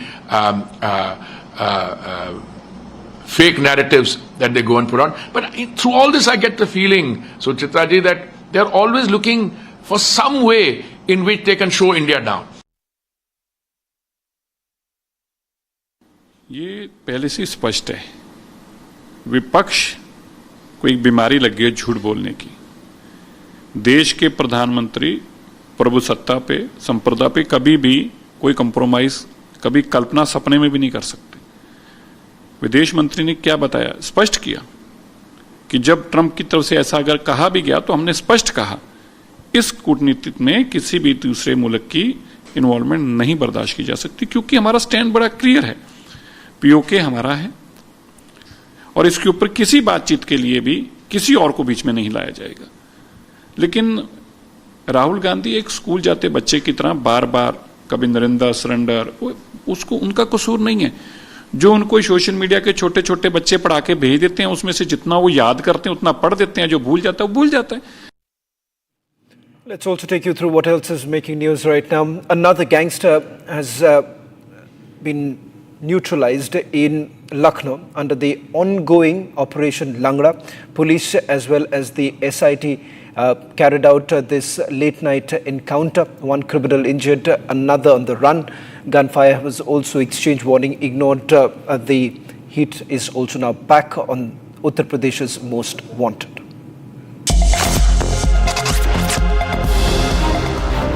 Operation Langra continues in full swing across Uttar Pradesh with another dramatic showdown unfolding in Lucknow late last night. Between 2 and 3 a.m., acting on a tip-off, the STF and Lucknow police launched a joint operation near Langra Patak. The area was cordoned off and suspects were asked to surrender, but instead they opened fire on the police. In retaliatory firing, one gangster was injured and captured, a classic case of half encounter. The second suspect managed to escape under the cover of darkness. A manhunt is now underway. Weapons were recovered from the scene as police tightened the noose under Operation Langra. Uttar Pradesh में operation लंगड़ा लगातार जारी है। मैं इस वक्त लखनऊ में हूं, जहां पर कल देर रात एक अपराधी और पुलिस के बीच में मुठभेड़ हुई है और हाफ एनकाउंटर हुआ है। यानी कि उत्तर प्रदेश में सिर्फ लखनऊ राजधानी ही नहीं, कई अन्य जगहों पर लगातार इस तरह की कार्रवाई जारी है। आप देख सकते हैं कि यहाँ पर पुलिस ने चूना लगाकर इस एरिया को सुरक्षित किया हुआ है। बड़ी बात यह है कि जो खून का जो निशान है वह अब भी दिखाई दे रहा है। तो पुलिस के मुखबिर होते हैं, उन्होंने सटीक जानकारी दी कि साहब कुछ दिन पहले जिन लोगों ने महिलाओं के साथ छीना झपटी किया था, उनके साथ लूटकांड किया था, वो अपराधी अपाचे बाइक से मुहैया होते हुए लंगड़ा फाटक की ओर जा रहे हैं। ऐसे में एसटीएफ सक्रिय होती है और तुरंत यहां पर पहुंचती है। साथ में लखनऊ की पुलिस और लोकल आलमबाग की पुलिस होती है और यहीं पर उनको घेरने की कोशिश की जाती है, लेकिन वह लोग गोली चला देते हैं और पुलिस को फिर आत्मरक्षा में गोली चलानी पड़ती है, जिसके कारण एक बदमाश तो घायल हो जाता है और दूसरा बदमाश रात का फायदा लेकर भागने में सफल होता है।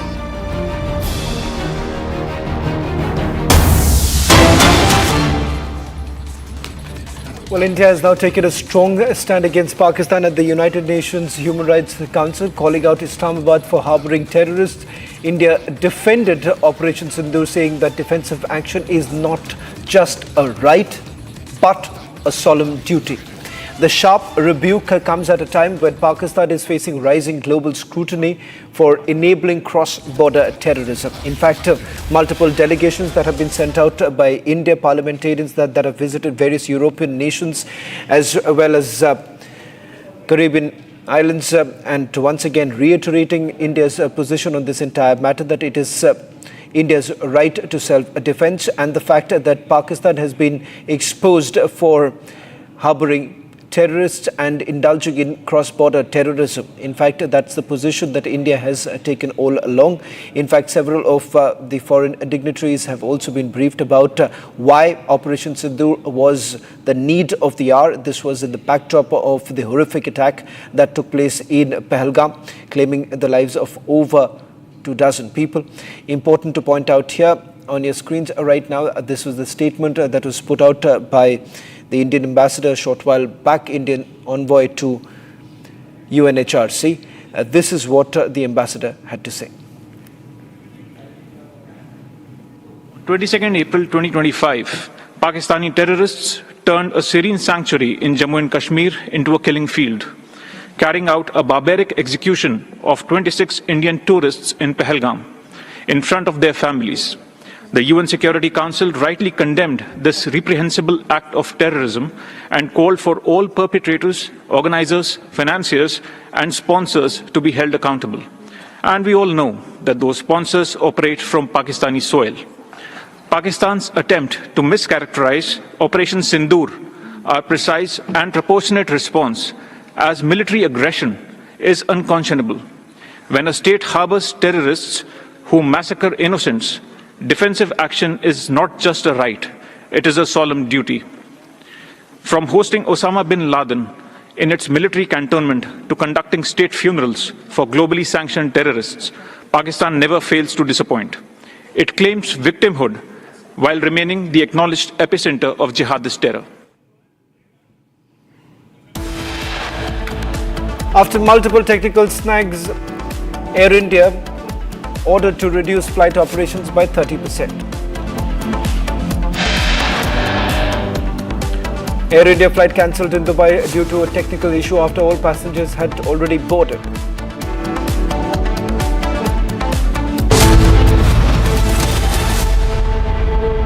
दादी के हाथों का जादू और खुशबू से महकता घर, माँ की मुस्कुराहट और खाने की सुगंध। MDH गरम मसाला, क्योंकि हर रिश्ता है स्वाद से जुड़ा।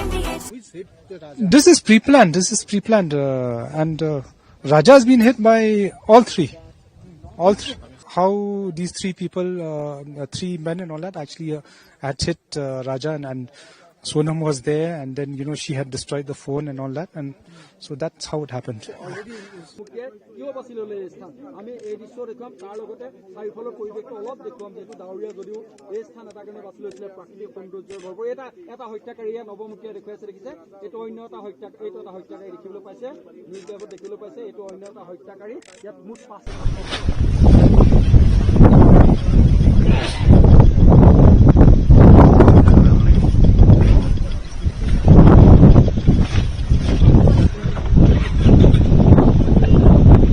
कि तमाम जो पूरा परिसर है, पार्किंग का परिसर है, और इसके ही जो क्राइम सीन को रिक्रिएट किया जाना है। तमाम से कुछ ही देर सोनम और बाकी की जो है वो यहाँ पर पहुंचेंगे और क्राइम सीन को रिक्रिएट किया जाएगा। सबसे बड़ी बात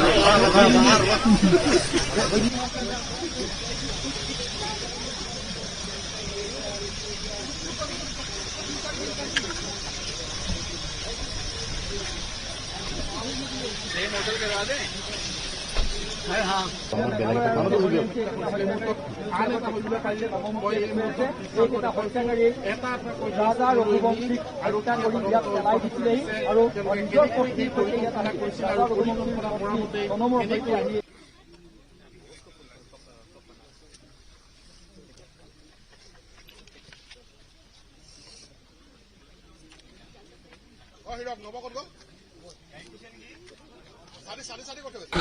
This construction has been based on the interrogations we've been conducting over the last few days. I have already told you that in the interrogations they have admitted to the offence, and we just had to actually replay or recast how they had done it. and we started off from the Mumbai-Lucknow parking lot where they had kept the scooters. Then we had moved on to a place about 3 to 4 kilometers from Boisadong parking lot, whereby they had stopped to take photographs, and there was an attempt in that place, but it was not peaceful because Raja started off his bike, and so they had to move on.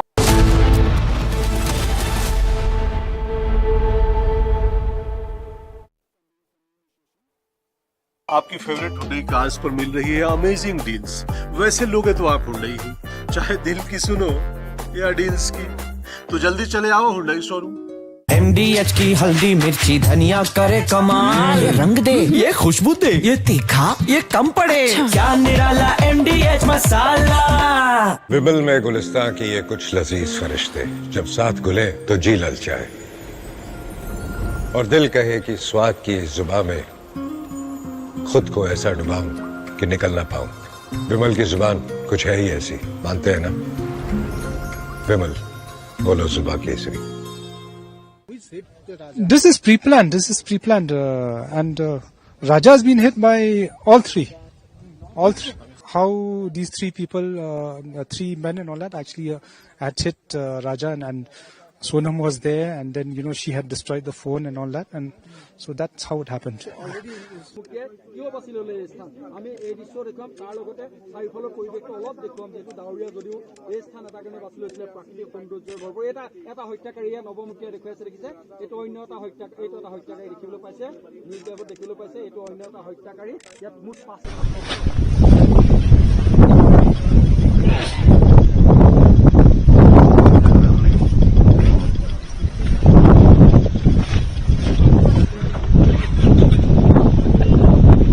कि तमाम जो पूरा परिसर है, parking का परिसर है, और इसके ही जो क्राइम सीन को रिक्रिएट किया जाना है। तमाम से कुछ ही देर में सोनम और बाकी जो हत्यारे हैं वो यहाँ पर पहुंचेंगे और क्राइम सीन को रिक्रिएट किया जाएगा। सबसे बड़ी बात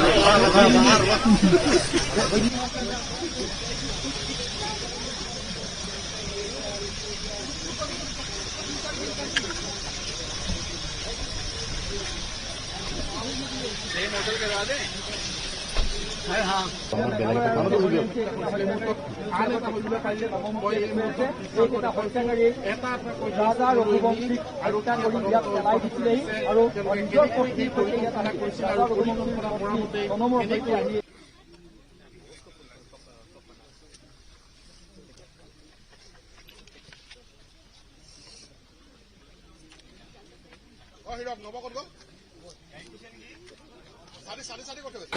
This construction has been based on the delegations we've been conducting over the last few days. I have already told you that in the delegations they have admitted to the offence, and we just had to actually replay or recast how they had done it. And we started off from the Mumbai-Lucknow parking lot where they had kept the scooters. Then we have moved on to a place about 3 to 4 kilometers from Boisadong parking lot, whereby they had stopped to take photographs, and there was an attempt in that place, but it was not peaceful because Raja started off his bike, and so they had to move on. And they had stopped about 200 meters away from the Boisadong parking lot. There only photographs were taken, but attempt was not made in that point. We finally came to the Boisadong parking lot where the scooters were kept. We ascertained where the scooters were kept. We had ascertained where Raja was standing. We had taken to replay the whole thing, we had taken a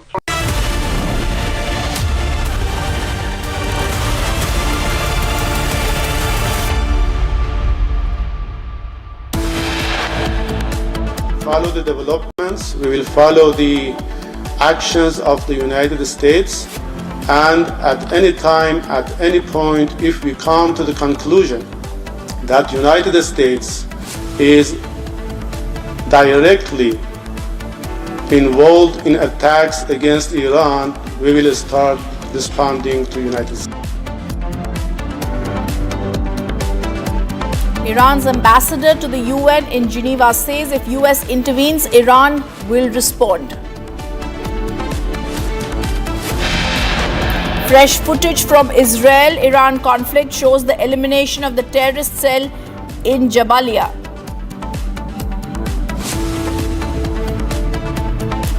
West Asia remains on the edge. Republic reports from damaged and destructed areas in Tel Aviv in Israel.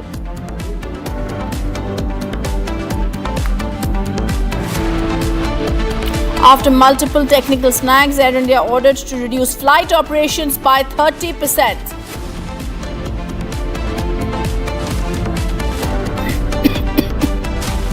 Pakistan's attempt to mischaracterize Operation Sindoor, our precise and proportionate response, as military aggression is unconscionable. When a state harbors terrorists who massacre innocents, defensive action is not just a right, it is a solemn duty.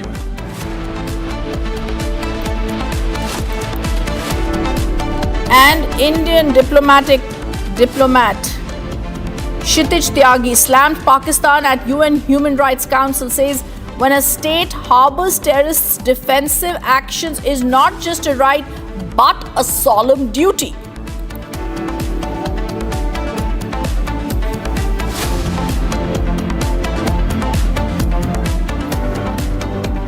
Good evening, welcome to Republic TV. Our top focus, the breaking news that's coming in. Indian markets closed relatively flat amid the Israel-Iran crisis. Nifty is now down by 0.17% and global markets trade in positive zone. The big breaking news that's coming in the Nifty, Sensex is down just 0.17%. I'm going to try and go across to business editor Pranav is joining us live from our digital newsroom. Pranav, Indian markets have closed flat. Nifty Sensex is down just 0.17%, relatively less hit by the Israel-Iran crisis. Explain to us how this is going to be impacting us, Pranav. Well, yes, Indian markets have been relatively less impacted. Over the past about 5 days that the conflict has been brewing, the Indian markets have actually risen for the past 2 days, for the past two sessions, and today it has closed flat. It is, if you view it against the global markets today closed in the green zone or relatively in the positive zone, but the US markets yesterday were down about 1%. So obviously, yes, the conflict has hit global markets to an extent, but the Indian markets look relatively isolated as of now. Now, we were talking to an analyst today morning who says that some of the key factors behind the relatively isolated response of the Indian markets is one, the RBI repo rate, which took place about a week ago, followed by the strong fundamentals and the macros, which is supporting the Indian sentiment. As far as the outcome is concerned, the only fear is that if Israel indeed attacks Iran's oil wells, that is when analysts are afraid that the markets could react wildly and there could be a sharp fall. I also want to get in a sense about global markets that are trading in the positivity zone, Pranav. Global markets in the sense today, Hang Seng Index was up. Some of the Asian markets have been up today. This normally does not happen, that when the US markets, which trade all throughout the night, when they fall, the global markets normally follow the suit. But yesterday, despite the fact that the S&P 500 and Dow Jones were down 0.7 and 0.1% and 1%, despite that, the global markets, that is Hang Seng, KOSPI, FTSE, all have been trading in the positive, though with minor gains, but in the positive zone, despite a major conflict brewing in the Middle East. Absolutely, and that's going to be our top focus, Pranav. I also want to ask you and get a sense from you on not only the Nifty, because the Nifty Mid-Cap 150 Index highlights have also been given out today. We are seeing a slight decline from yesterday. At previous sees a slight decline in today's session. Like we were saying, it's trading at 24,809.50, down from 53 points. So, Pranav, global markets are seeing this rising down, but Indian markets actually are remaining unfazed by what's happening between Israel and Iran in the West Asia. Yes. In fact, Indian markets have been unfazed. As I said just a few minutes ago, that over the past 5 days that the conflict has been brewing, for the past 2 days, in fact, markets rose. So there were long green candles that were formed on Nifty daily charts and Sensex daily charts.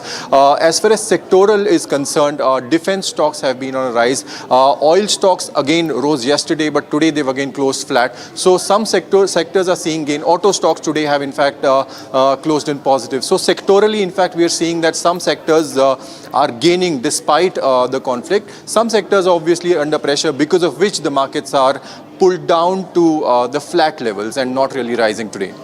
All right, thank you for giving us those details, Pranav. Now we're also going to give and get you details about the tensions between Israel and Iran that have reached a boiling point as the Israel Defense Forces unleashed a series of powerful airstrikes on Iranian military targets. In this explosive compilation, we bring you 9 shocking videos capturing the sheer scale and intensity of the attacks, from missile-laden drones to precision air raids. These videos reveal the raw reality of modern warfare and the escalating conflict that's gripping Western Asia. Viewer discretion is advised due to the graphic nature of the footage.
המטרה נפלה. אגב, המטרה נפלה.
We're getting you breaking news that's coming in. Iranian leader Khamenei now in a televised speech has said Iran will not ignore any attacks on its territory and its armed forces are on alert. These are words that are coming in now by the Iranian leader. He's warning Israel Iran will not ignore the attacks in this televised speech. He's also going across to say that we are going to give a strong response and armed forces are ready. I'm going to try and go across to guests on the story because we also have to remember, I'm going to be joined by my colleague Rakshita in the war room.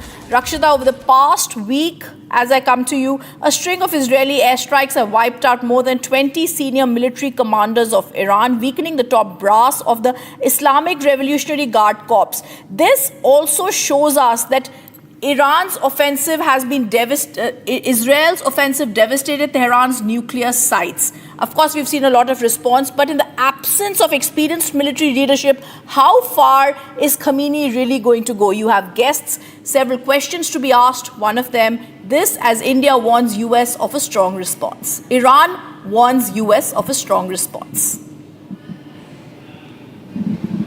Yes, right now, this is a big statement coming in. This is the first response, remember, from Ayatollah Khamenei after what happened after what Trump had in fact said. There were posts on Truth Social by Donald Trump where he said that there should be unconditional surrender. Not to forget, he had also talked about that they very well know where Khamenei is about that. So we have Major General A.K. Sivach also joining us, and our defense expert Brigadier Sandeep Thapar also here in the war room. Major General Sivach, how do you see this? We also have Israeli entrepreneur Terry Newman who joining us from Israel right now, live on the broadcast.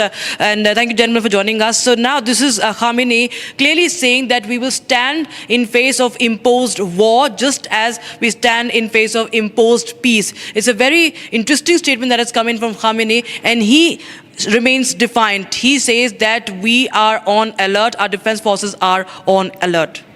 The point today is that if you see the war, and it has been 5 days now, basically Israel has able to cripple Iran to quite a bit extent. It has managed to destroy, you can say, its nuclear facility to some extent. Then also energy, you can say, installation.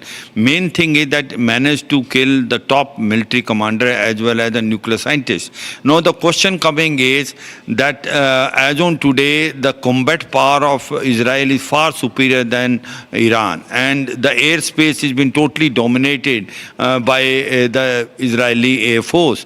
Now the strikes which are taking place in Iran are very deadly, and they are making a lot of difference. Now the point which Donald Trump is saying, that it is not a question of ceasefire. We want a complete surrender from Iran, and Ayatollah Khamenei and the others it has to be made sure that Iran do not make nuclear weapons in any time soon. So these are the two conditions which are there, where Ayatollah Khamenei is trying to show that they are still strong enough, they will fight it out, and their next move will be also decided after appreciating what Israel does. And the one point one must appreciate as far as Iran is concerned, its rockets, missiles and drones, paraphernalia is quite a bit. They are now targeting the main cities in Israel, including Tel Aviv, and also the other cities which basically manufacture weapons and also military stores. Now the question comes is US likely to join directly in this war or not? That is $1 million question. Now the point earlier was there that until unless Iran does not attack the military bases of US in Middle East, the US is unlikely to join. But probably there is some change which is taking place, which is saying that since the Farado uranium facility which is there, it is about 80 to 100 meters deep inside. Now the damage which has been done by Israel is superfluous. Until unless you do not make a dent there by hitting by bunker busting bombs, till then you will find this facility not damaged, and therefore there is a chances of USA coming into this war. It will use B-2 bombers. It will also use GBU-57 bunker busting bombs, because that will able to make a dent. However, the time will only tell whether the US will join this war or not. But certainly 2-3 things are very clear. The war is not going to end so soon. One. The second thing is that US and Israel are not going to stop, especially Israel, until unless the Iran completely surrender. And the bottom line is they will not allow Iran to make a nuclear weapon. They will ensure that nuclear facilities of Iran are completely destroyed and their military capability dented to almost to 30 to 40 person. Let's see as to how the things are unfold. But as on today, Iran seemingly looks to be isolated. Iran do not have much friend. Iran had, everyone thinking Russia and China will openly come and support Iran, which has not happened. Russia is involved in Ukraine war. It does not have armament. As well as Chinese are concerned, they have sent some arms, ammunition, but it is limited. So therefore, as on today, it looks like that neither it has friend nor its, proxies, which were Hamas, Hezbollah and Houthi, have got capacity and capability to fight it out, because their military capability has already dented. So it looks like that it is, one can say, in case the war keeps on going, it is advantage to Israel and disadvantage to Iran, because time as that will pass, you will find more damage in Iran. And it will have a tremendous impact in the world, especially, the oil rates are going to higher. And the state of Hormuz, in case it is blocked by Iran, 30 to 40% of the world oil goes from there. We have a breaking news coming in. I'll just go across to a defense expert. But right now, there's more inputs coming in right now. The Iranian Supreme Leader has warned Israel of consequences, and that's what we're breaking right now. Iranian Supreme Leader says that Israel has made a grave mistake and will face the consequences. Remember, Khamenei has also spoken right after Trump's big warning that there must be an unconditional surrender, and they have also said that US very well knows where Khamenei is hiding, to which Khamenei hits back and says that Iran will not surrender, and that it's Israel's action. Israel has made a grave mistake. We have Terry Newman from Israel right now. Iran has vowed consequences for Israel's actions. Terry, how do you see this? Because Khamenei clearly says that he is not ready to budge. His tone is clearly escalatory, be it what he thinks of what Trump has said or what Netanyahu is doing. Good afternoon. Yes, so the supreme leader in Iran is taking a very aggressive approach to this. I have to say, I'm not quite sure why he's doing this. He is losing all of the senior military people around him. And as he is appointing new senior military people, they are then being assassinated one after the other. So he is very much with his back against the wall. Now, we've discussed this in the past. If he is a logical individual, he would try and find a way out of this in order to save his own people. He is the head of a country of 90 million people, most of who are decent, upstanding members of society. But he appears not to be of that kind. And so he is happy. There's a word in Arabic, a shaheed, which is a martyr. And it appears he wants to take Iran down the martyrdom road, which is immensely dangerous.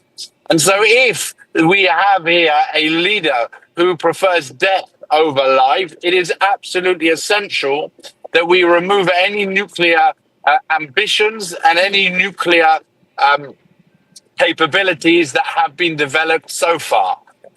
Even in the North Korean situation, where I think the West lost, it missed the ball, it took its eye off the ball, and North Korea is now a nuclear country, but the rulers of North Korea want to live. Here we have a situation where a country wants to go nuclear, and the supreme leader is more interested in dying because he thinks he's going to be a martyr. This has to be stopped. The Chancellor of Germany openly said yesterday that Israel is doing the dirty work on behalf of Europe and the democratic world. And we look to our friends in India, to our supporters around the world, to help us in this mission. Right. In fact, I'll just go to Brigadier Thapar also on that. He's clearly warned America of dire consequences, because we've seen US, in the beginning it has said that it will stay away, but there is no hand of United States as far as, this conflict is concerned. But we've seen that how US continues to mobilize its resources. At the same time, Trump warns Khamenei, and now Khamenei says that there will be irreparable damage to the United States. If to just quote him, he says, any military intervention will cause irreparable damage. Americans should know Iran will not surrender. So do you feel that the US will finally enter the war? See, it's a conjecture whether it will finally enter, because the moment US enters the war, the war will change its shape. I personally feel that Israel has taken a little bit more than it can chew, because Iran is not Hamas, it's not Lebanon. It's a fairly big country. It's got very big armed forces, so it will fight. Of course, Israel is a stronger side, but see, Israel has been fighting for the last 3 years. It's run out of ammunition. Its armed forces must be tired. It's got still fighting going on with the local Lebanon and other places. Now, Iran also has its Hezbollah and Houthi to trouble Israel. So, definitely Israel has an upper hand, but it can't crush Iran so fast.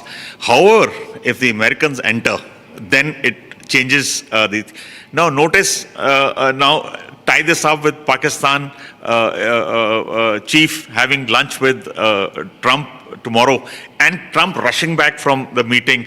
Probably Pakistan may turn sides and offer Americans certain bases to operate against Iran. If this could be the reason behind calling the US, the Pakistan chief to that place. I mean, again, I'm just imagining that if quite possible that Pakistan will turn sides, though it's been supporting Iran, but it could do that. Is done that earlier also too. So the moment America enters, Iran can no longer fight the war. So we have breaking news coming in. Israeli jets targeting Iranian helicopters mid-air. So this breaking we have. In fact, the Israeli Air Force has said that they've destroyed Iranian attack. They've thwarted the Iranian attack helicopters in the strike. The Israeli Air Force aircraft continue to fly over Iranian skies and locate targets for attack, says Israel. And they say that Israeli Air Force have identified and attacked 5 Iranian AH-1 attack helicopters that were at a military base in the Kermanshah area. These helicopters were intended to attack the Israeli aircraft operating in the Iranian sky. So this is another escalation. We can see Israel hitting the Iranian military base. That's what we are breaking right now. And Major General Sivach, I'll just go across to you once again. All right, we'll just go to our guest in Israel first. I'm told he continues to be with us. Terry, now we understand that the firefighting in the skies continues in full swing, and the escalation, you can see that there are no signs of dying down. But as the Brigadier Thapar was also pointing out that, Israel could be also exhausting its resources. Here, the United States becomes a very, very important ally for Israel also, because clearly we can see there are no signs of de-escalation any soon. So what really is Israel planning to do in your understanding? Israel has no shortage of munitions.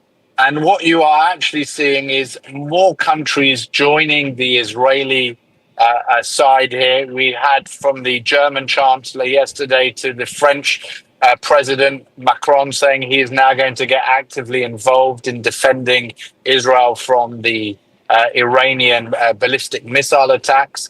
About 50% of the budget at the moment is going on defense and 50% is going on offense. The Americans realize that we are currently fighting their war, and that removing the nuclear threat is something that is in their interest. Obviously, if Khamenei accepts the demands of President Trump and he says, in order to save 90 million people, I will stop my nuclear plans, I will stop the project, I will hand over the keys, then we can solve all of these problems. But if he insists, then Israel will continue. We have at least another 2 weeks worth of targets in order to continue on.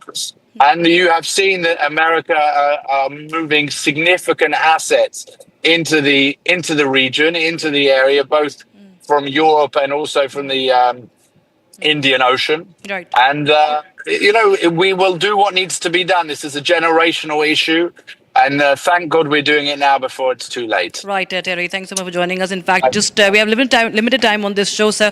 Major General Sivach, I want a quick answer from you on what do you really think from Iran's body language, or the language that is being uttered by Ayatollah Khamenei? You feel that is Iran, trying to, in fact, worsen the situation for themselves? Or? I feel that Iran is now over defensive. They know the defeat is coming, and they will not able to hold on for long. And in case if it is Israel versus Iran also, they will not able to sustain for too long. Of course, it is not going to end so soon, because the combat power of Israel, especially air power, is far superior than the Iran. There is a distance of about 2,000 kilometers.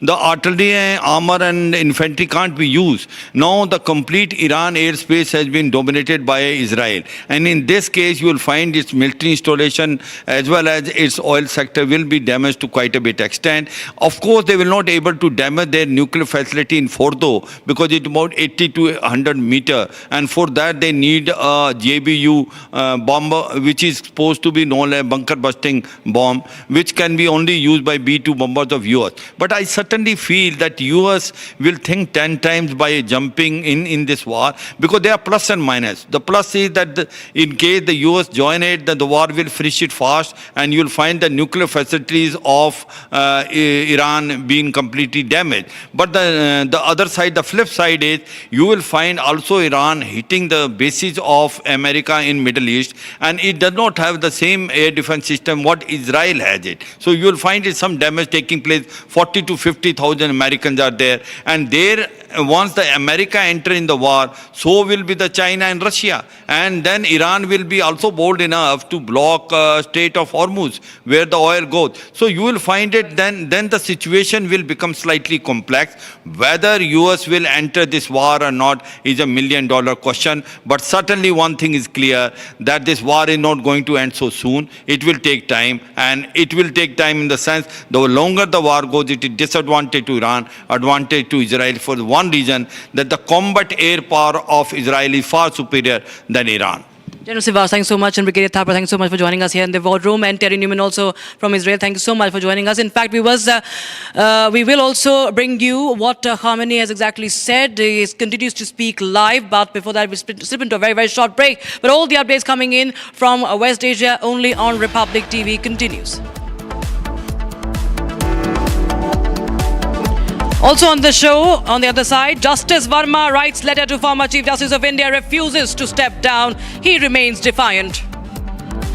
Also, Air India faces action after multiple technical snags. Air India orders to reduce the flight operations by 30%. More on the other side.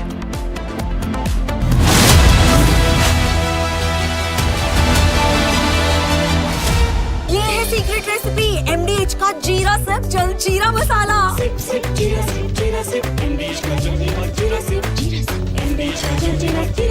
प्रधानमंत्री मोदी और राष्ट्रपति Trump की मुलाकात G7 summit की sidelines पर होनी तय थी। राष्ट्रपति ट्रंप को जल्दी वापस अमेरिका लौटना पड़ा, जिसके कारण ये मुलाकात नहीं हो पाई। इसके बाद राष्ट्रपति ट्रंप के आग्रह पर आज दोनों लीडर्स की फोन पर बात हुई। बातचीत लगभग 35 मिनट चली। 22 अप्रैल को पहलगाम आतंकी हमले के बाद राष्ट्रपति ट्रंप ने फोन पर प्रधानमंत्री मोदी को शोक संवेदना प्रकट की थी और आतंक के खिलाफ समर्थन व्यक्त किया था। उसके बाद दोनों लीडर्स की ये पहली बातचीत थी। इसलिए प्रधानमंत्री मोदी ने राष्ट्रपति ट्रंप से ऑपरेशन सिंदूर के बारे में विस्तार से बात की। प्रधानमंत्री मोदी ने राष्ट्रपति ट्रंप को स्पष्ट रूप से कहा कि 22 अप्रैल के बाद भारत ने आतंकवाद के खिलाफ कार्रवाई करने का अपना दृढ़ संकल्प पूरी दुनिया को बता दिया था। प्रधानमंत्री मोदी ने कहा कि 6-7 मई की रात को भारत ने पाकिस्तान और पाकिस्तान ऑक्यूपाइड कश्मीर में सिर्फ आतंकी ठिकानों को ही निशाना बनाया था। भारत के एक्शन बहुत ही मेजर्ड, प्रिसाइज और नॉन एस्केलेटरी थे।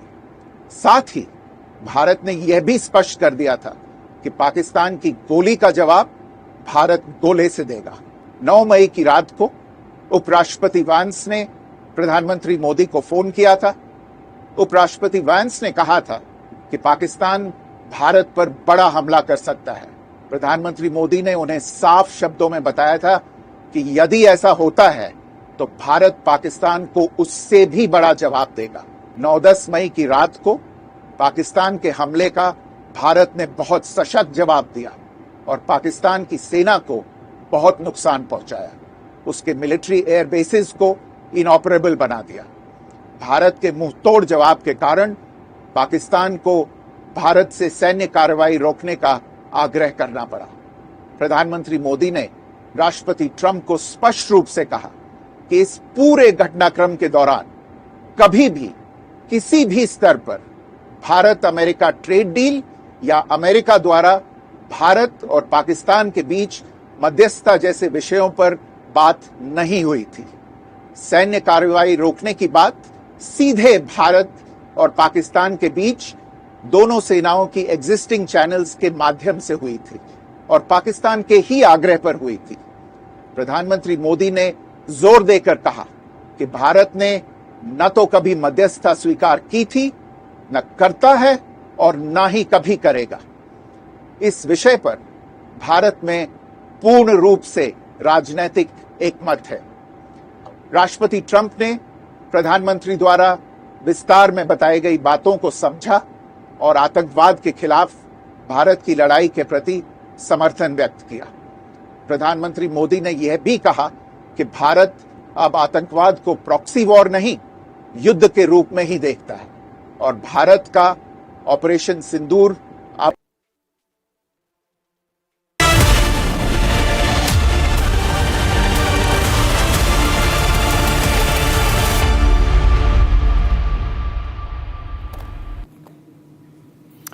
All right, welcome back, friends. A twist in the Justice Verma cash hoard case where a strong letter has emerged written by Justice Verma himself to the then Chief Justice of India, Justice Khanna, in which Justice Verma has refused to resign and has given reasons as to why he has taken this decision of not stepping down. Justice Verma says he has been denied personal hearing, in-house committee report by the in-house committee, and that the report constitutes a fraud because principles of natural justice were not followed. Essentially, Justice Verma defending himself in this letter which he has written to then Chief Justice Khanna, which is coming out now. I am told Rhythm is going to join us over the phone on this, but these are the details of the letter which can be seen.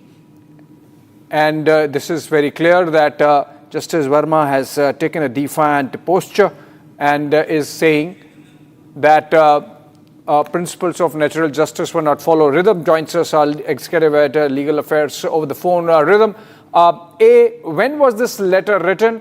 B, it is clear that Justice Verma believes that the process of law has been stacked against him. Well, absolutely. This letter was written on May 6th. It was in response, Abhishek, to the May 4th letter of former Chief Justice of India, Justice Sanjeev Khanna. May 3rd, the inquiry committee report came out. May 4th, immediately after that, with great alacrity, the former Chief Justice wrote to Justice Verma, told him he should either step down or he should go for retirement, and that should happen within 48 hours. Justice Verma, not taking kindly to the two-day deadline given by the former Chief Justice, immediately shot back this letter in which he refused to do anything. The 4 big points in this letter: first, it's very strongly worded. He is refusing to step down. He says he's been denied a personal hearing, and he also says the in-house committee report is a fraud. He defends himself. In this letter, he also goes on to say in great detail that he believes he should have been given a bigger hearing. He also says, if I go across with the advice that you're telling me, my acquiescence is going to be an outcome that I consider whatever's been said against me to be true. I have 11 years of service. You need to consider that. You cannot give me just a 48-hour window. In another case like this, in Justice Sen's case, a bigger time was given to him, a larger time. And therefore, I'm saying, keep these documents confidential and give me a better hearing. All in all, Justice Verma refused to step down. The impeachment proceedings in the parliament could happen soon, Abhishek, because that's the only way to go with this blatant disregard for the rule of law being followed by the former Delhi High Court Judge, Justice Verma. Right, Rhythm, stay with us. In fact, we have a guest, Subhash Jha from the legal fraternity. He's advocate practicing in the Bombay High Court as also of the Supreme Court. And Mr. Jha, you know, of course, now that Justice Verma wrote a letter to the then Chief Justice, Justice Khanna, saying that in his case, principles of natural justice were not followed in terms of not giving him enough time. How tenable are these arguments given the kind of defiant tone that the letter has? See, look here, the law as it stands today, that if you pass any order, any administrative order or order of this nature, where an in-house inquiry conducted an inquiry and he was not afforded an opportunity of fair hearing, then he is justified perfectly in claiming that he was denied the principles of natural justice. Then he's absolutely right. This would be legally tenable argument. But I'm saying something different. Why there has to be an opportunity? Say, for example, if he is an accused like a normal person, would he be given a fair and reasonable opportunity of being heard in the matter in the teeth of these kind of material? 15 crores of rupees were found at his residence in a very, very suspicious circumstances, were found to be burning.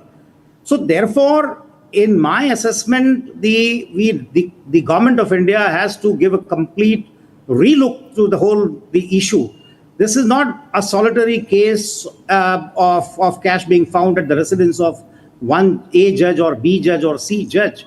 What about other Varmas who are sitting on fence or in every high courts or in the Supreme Court? When the government is going to rise to the occasion, I had thought when this story broke up that the government in power will rise to the occasion, and this will be time for them to ponder over a very, very serious issue of corruption, which is so rampant in the judiciary. Obviously, that's the thought in everybody's mind, concerned about the issue of corruption, Mr. Jha. And obviously, while the process is being followed, this is just one of the many developments on this story where Justice Verma, we are hearing of Justice Verma's side for the first time through that letter and its contents coming out. Thank you so much, Mr. Jha, for joining us. Moving on from this and on to the big one, which is Foreign Secretary Vikram Misri informed that Prime Minister Narendra Modi had a telephonic call with US President Donald Trump, which lasted about 35 minutes. And during the conversation, Prime Minister made it amply clear to Trump that India neither asked for nor accepted any foreign mediation. Now, that's really some plain speaking that the Prime Minister has done with President Trump. First, let's listen to Foreign Secretary Vikram Misri.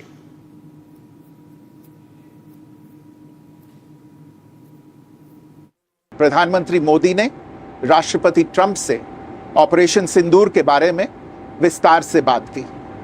प्रधानमंत्री मोदी ने राष्ट्रपति Trump को स्पष्ट रूप से कहा कि 22 अप्रैल के बाद भारत ने आतंकवाद के खिलाफ कार्रवाई करने का अपना दृढ़ संकल्प पूरी दुनिया को बता दिया था। प्रधानमंत्री मोदी ने कहा कि 6-7 मई की रात को भारत ने पाकिस्तान और पाकिस्तान ऑक्यूपाइड कश्मीर में सिर्फ आतंकी ठिकानों को ही निशाना बनाया था। प्रधानमंत्री मोदी ने राष्ट्रपति ट्रंप को स्पष्ट रूप से कहा कि इस पूरे घटनाक्रम के दौरान कभी भी किसी भी स्तर पर भारत अमेरिका ट्रेड डील या अमेरिका द्वारा भारत और पाकिस्तान के बीच मध्यस्थता जैसे विषयों पर बात नहीं हुई थी। सैन्य कार्रवाई रोकने की बात सीधे भारत और पाकिस्तान के बीच दोनों सेनाओं की एग्जिस्टिंग चैनल्स के माध्यम से हुई थी और पाकिस्तान के ही आग्रह पर हुई थी। प्रधानमंत्री मोदी ने जोर देकर कहा कि भारत ने न तो कभी मध्यस्थता स्वीकार की थी, न करता है और न ही कभी करेगा। इस विषय पर भारत में पूर्ण रूप से राजनीतिक एकमत है। राष्ट्रपति ट्रंप ने प्रधानमंत्री द्वारा विस्तार में बताई गई बातों को समझा और आतंकवाद के खिलाफ भारत की लड़ाई के प्रति समर्थन व्यक्त किया। All right, getting in some latest response from the BJP, which has hit out at the Congress party over their allegation that Trump had mediated on India-Pakistan conflict after Prime Minister did that straight talk with Trump. Listen in to Hardeep Puri, Minister. I should now start calling them lie-producing factory, LPF instead of INC, constantly I mean, they turn to, oh, there's no invitation. And then when a productive 35-minute exchange takes place, they resort to, I don't know, frankly, whether this is ineptitude and incompetence or this is pure lies. But either case, it's a lie. Then they take resort to an earlier conversation which took place in January and say, oh, this is not the readout. Arre bhai, readout aane do unka. But should you or should you not accept a detailed readout by your own foreign secretary and point by point? So all I can do is, I don't want to dignify the Congress party's ongoing, hallucinatory, I would call it hallucinatory fake narratives that they go and put on. But through all this, I get the feeling, so Chitraji, that they're always looking for some way in which they can show India down. ये पहले से स्पष्ट है, विपक्ष को एक बीमारी लग गई है झूठ बोलने की। देश के प्रधानमंत्री प्रभु सत्ता पे, संप्रदा पे कभी भी कोई कंप्रोमाइज, कभी कल्पना सपने में भी नहीं कर सकते। विदेश मंत्री ने क्या बताया, स्पष्ट किया कि जब ट्रंप की तरफ से ऐसा अगर कहा भी गया तो हमने स्पष्ट कहा इस कूटनीति में किसी भी दूसरे मुल्क की इन्वॉल्वमेंट नहीं बर्दाश्त की जा सकती, क्योंकि हमारा स्टैंड बड़ा क्लियर है, पीओके हमारा है और इसके ऊपर किसी बातचीत के लिए भी किसी और को बीच में नहीं लाया जाएगा। लेकिन राहुल गांधी एक स्कूल जाते बच्चे की तरह बार बार कभी नरेंद्र सरेंडर, उसको उनका कसूर नहीं है। जो उनको सोशल मीडिया के छोटे छोटे बच्चे पढ़ा के भेज देते हैं, उसमें से जितना वो याद करते हैं उतना पढ़ देते हैं, जो भूल जाता है वो भूल जाता है। All right, breaking news development.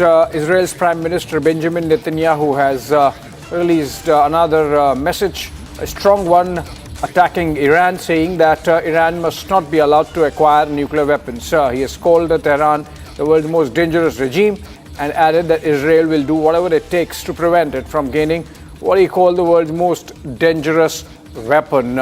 It seems that escalation is building up, that no side is willing to pull back, and that with all the preparation with which the Americans have increased their military presence in the Middle East, it's clear that Netanyahu's signaling is about some military offensive coming in. Prime Minister Benjamin Netanyahu calling Iran the most dangerous regime and calling its weapon, nuclear weapons, the world's most dangerous weapons. If we have a soundbite, should we listen to that?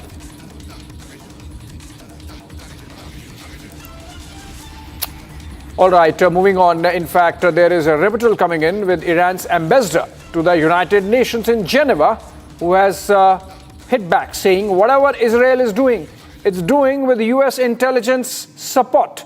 And then he added that Iran is closely monitoring the developments, and if Tehran concludes that the United States is directly involved in any attacks, Iran will respond against US also. Again, another escalatory message coming in, and it seems the conflict is really all set to widen. Let's listen into Iranian envoy to UN. We firmly believe that the United States is a complicit in what Israel is doing. Israel without United States is nothing. Whatever Israel is doing is with the support, the military support and intelligence support of the United States.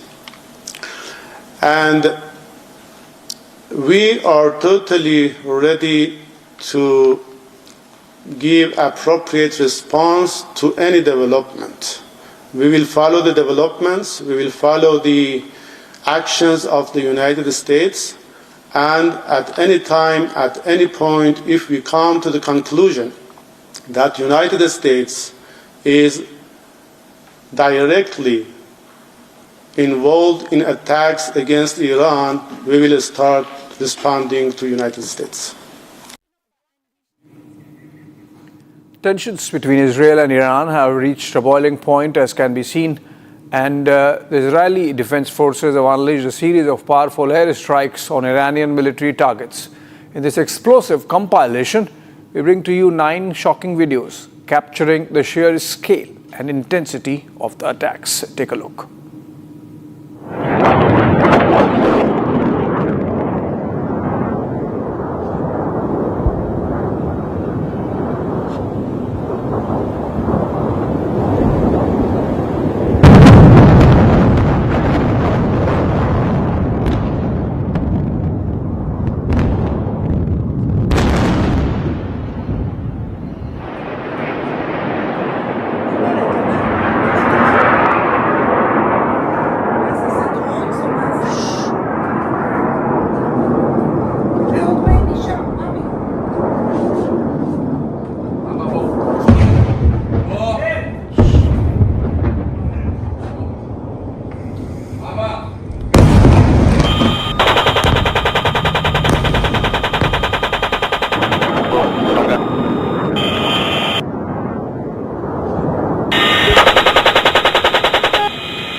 המטרה נפלה.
Short break on the other side. After multiple technical snags, Air India ordered to reduce flight operations by 30%.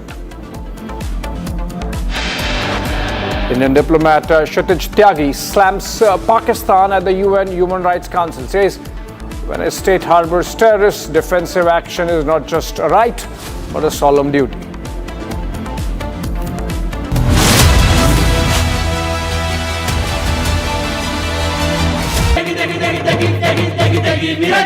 MDH की देगी मीरज, देगी मिर्च का तड़का, अंग अंग फड़का। MDH की देगी मीरज। विमल में गुलिस्तां की ये कुछ लजीज फरिश्ते जब साथ घुले तो जी ललचाए और दिल कहे कि स्वाद की इस जुबान में खुद को ऐसा डुबाऊं कि निकल ना पाऊं।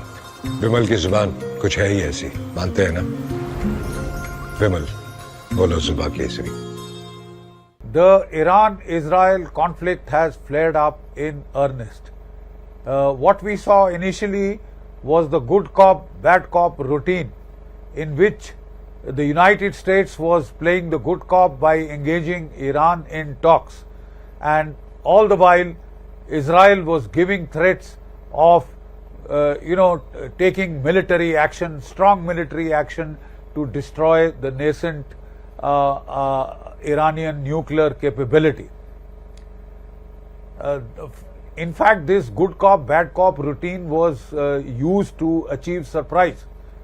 Iran thought that one day before the talks were scheduled between America and Iran, Israel would not strike, but it did, and it caught a lot of the top Iranian military leadership together huddled in conferences, etc., and was able to do a fair amount of damage. So far, what has the Israeli strategy been? The Israeli strategy has been to carry out a surgical strike against Iran's nuclear capability, nascent nuclear capability. To that extent, it has hit Natanz, the nuclear enrichment site. It has hit many weapon fabrication laboratories and other experimental laboratories close by around Tehran complex. It has also primarily hit at command and control targets. It has eliminated a large number of Iranian senior military officials, which include the head of the IRGC, the head of the Iranian army, head of the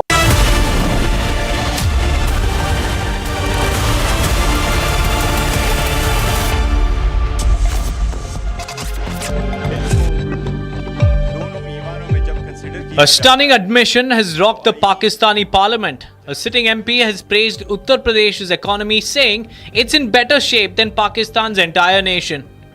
In a video now viral on social media, the MP says Pakistan's total budget is $62 billion, while Uttar Pradesh alone has a budget of $97 billion. ये मैं आपको कुछ fact figure देता हूं। पाकिस्तान का total budget outlay हमारा 62 billion है, जबकि इंडिया 50 स्टेट से एक स्टेट का बजट आउटले उत्तर प्रदेश का 97 बिलियन है। हमारा total tax revenue 50 billion, revenue 50 billion, जबकि उत्तर प्रदेश का 80 बिलियन। हमारा टैक्स रेवेन्यू उनके टैक्स रेवेन्यू से 16 बिलियन कम है।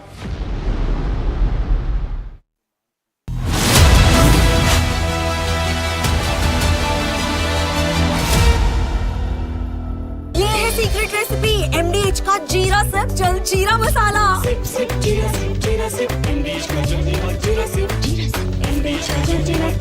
You just posted right before we took off that you're not leaving because of a ceasefire. Why are you? Can you elaborate? Getting better than ceasefire. We're not looking for a ceasefire. I didn't say I was looking for a ceasefire. That was Emmanuel, nice guy, but he doesn't get it right too often. But we're not looking. We're looking for better than a ceasefire. What specifically is better than a ceasefire? What are you looking for here? An end, a real end, not a ceasefire. An end. So something that will be permanent. Or giving up entirely. Is that okay too? Are you close there? Is that possible in the next 24? Why not? Certainly possible. Complete give up. That's possible. Yeah, doing pretty well right now. We're doing pretty well. Remember, Iran cannot have a nuclear weapon. It's very simple. We don't have to go too deep into it. They just can't have a nuclear weapon. What was the thinking on the call for Tehran to evacuate? Is there a threat or is there incoming? What was the thinking on the full evacuation? I want people to be safe. And that's always possible. A thing like that could happen. I just want people to be safe. We have great people that know how to protect themselves. And when you say better, we'll come down so hard if they do anything to our people. We'll come down so hard, then the gloves are off so beautifully. Now, I think they know not to touch our troops. Are you open to negotiating with the Iranians right now, or do you want to wait? I don't know. I've been negotiating. I told them to do the deal. They should have done the deal. Their cities have been blown to pieces. They've lost a lot of people. They should have done the deal. I told them do the deal. So I don't know. I'm not too much in a mood to negotiate. Yeah, you posted. Yeah, I think it's safer. There's a lot of bad things happening. I think it's safer for them to evacuate. प्रधानमंत्री मोदी और राष्ट्रपति Trump की मुलाकात G7 summit की sidelines पर होनी तय थी। राष्ट्रपति ट्रंप को जल्दी वापस अमेरिका लौटना पड़ा, जिसके कारण ये मुलाकात नहीं हो पाई। इसके बाद राष्ट्रपति ट्रंप के आग्रह पर आज दोनों लीडर्स की फोन पर बात हुई।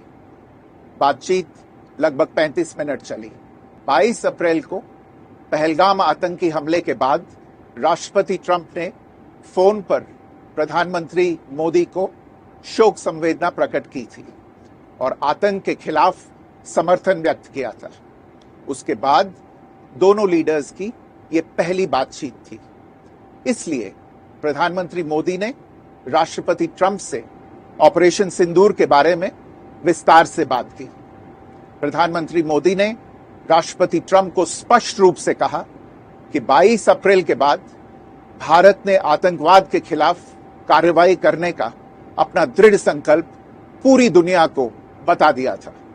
प्रधानमंत्री मोदी ने कहा कि 6-7 मई की रात को भारत ने पाकिस्तान और पाकिस्तान ऑक्युपाइड कश्मीर में सिर्फ आतंकी ठिकानों को ही निशाना बनाया था।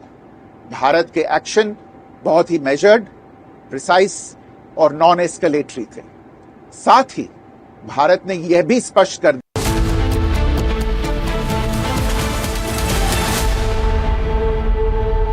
MDH की हल्दी मिर्ची धनिया करे कमाल, ये रंग दे, ये खुशबू दे, ये तीखा, ये कम पड़े, क्या निराला MDH masala.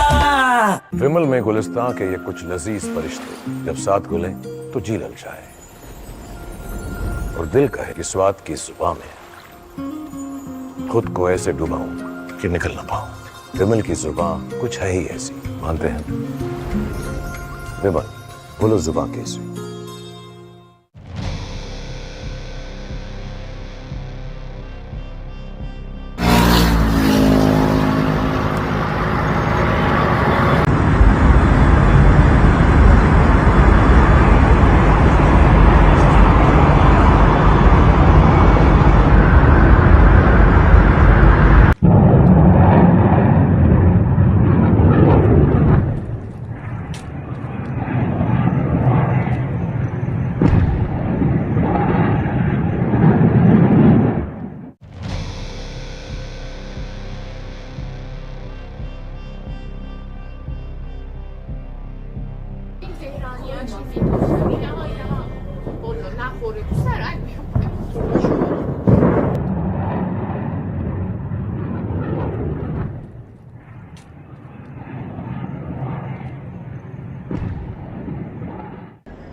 همیهنانم جمهوری اسلامی به پایان خود رسیده و در حال سقوط است.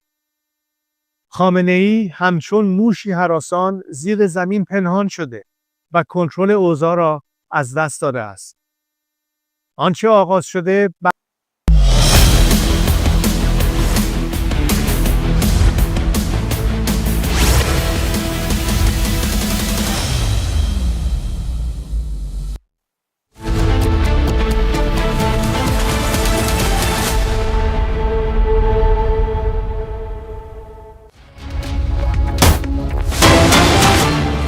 All right, we have breaking news coming in right now, viewers. Prime Minister Modi has landed in Croatia after his visit to Canada for the G7 summit. And there you have the Prime Minister being greeted upon his arrival there. Prime Minister Narendra Modi received by the Croatian Prime Minister Andrej Plenković at Zagreb. And that's the breaking news we have right now. Live visuals coming, the latest visuals coming in fact, from Croatia. And Prime Minister Narendra Modi is the first Indian Prime Minister to visit the country, to visit Croatia.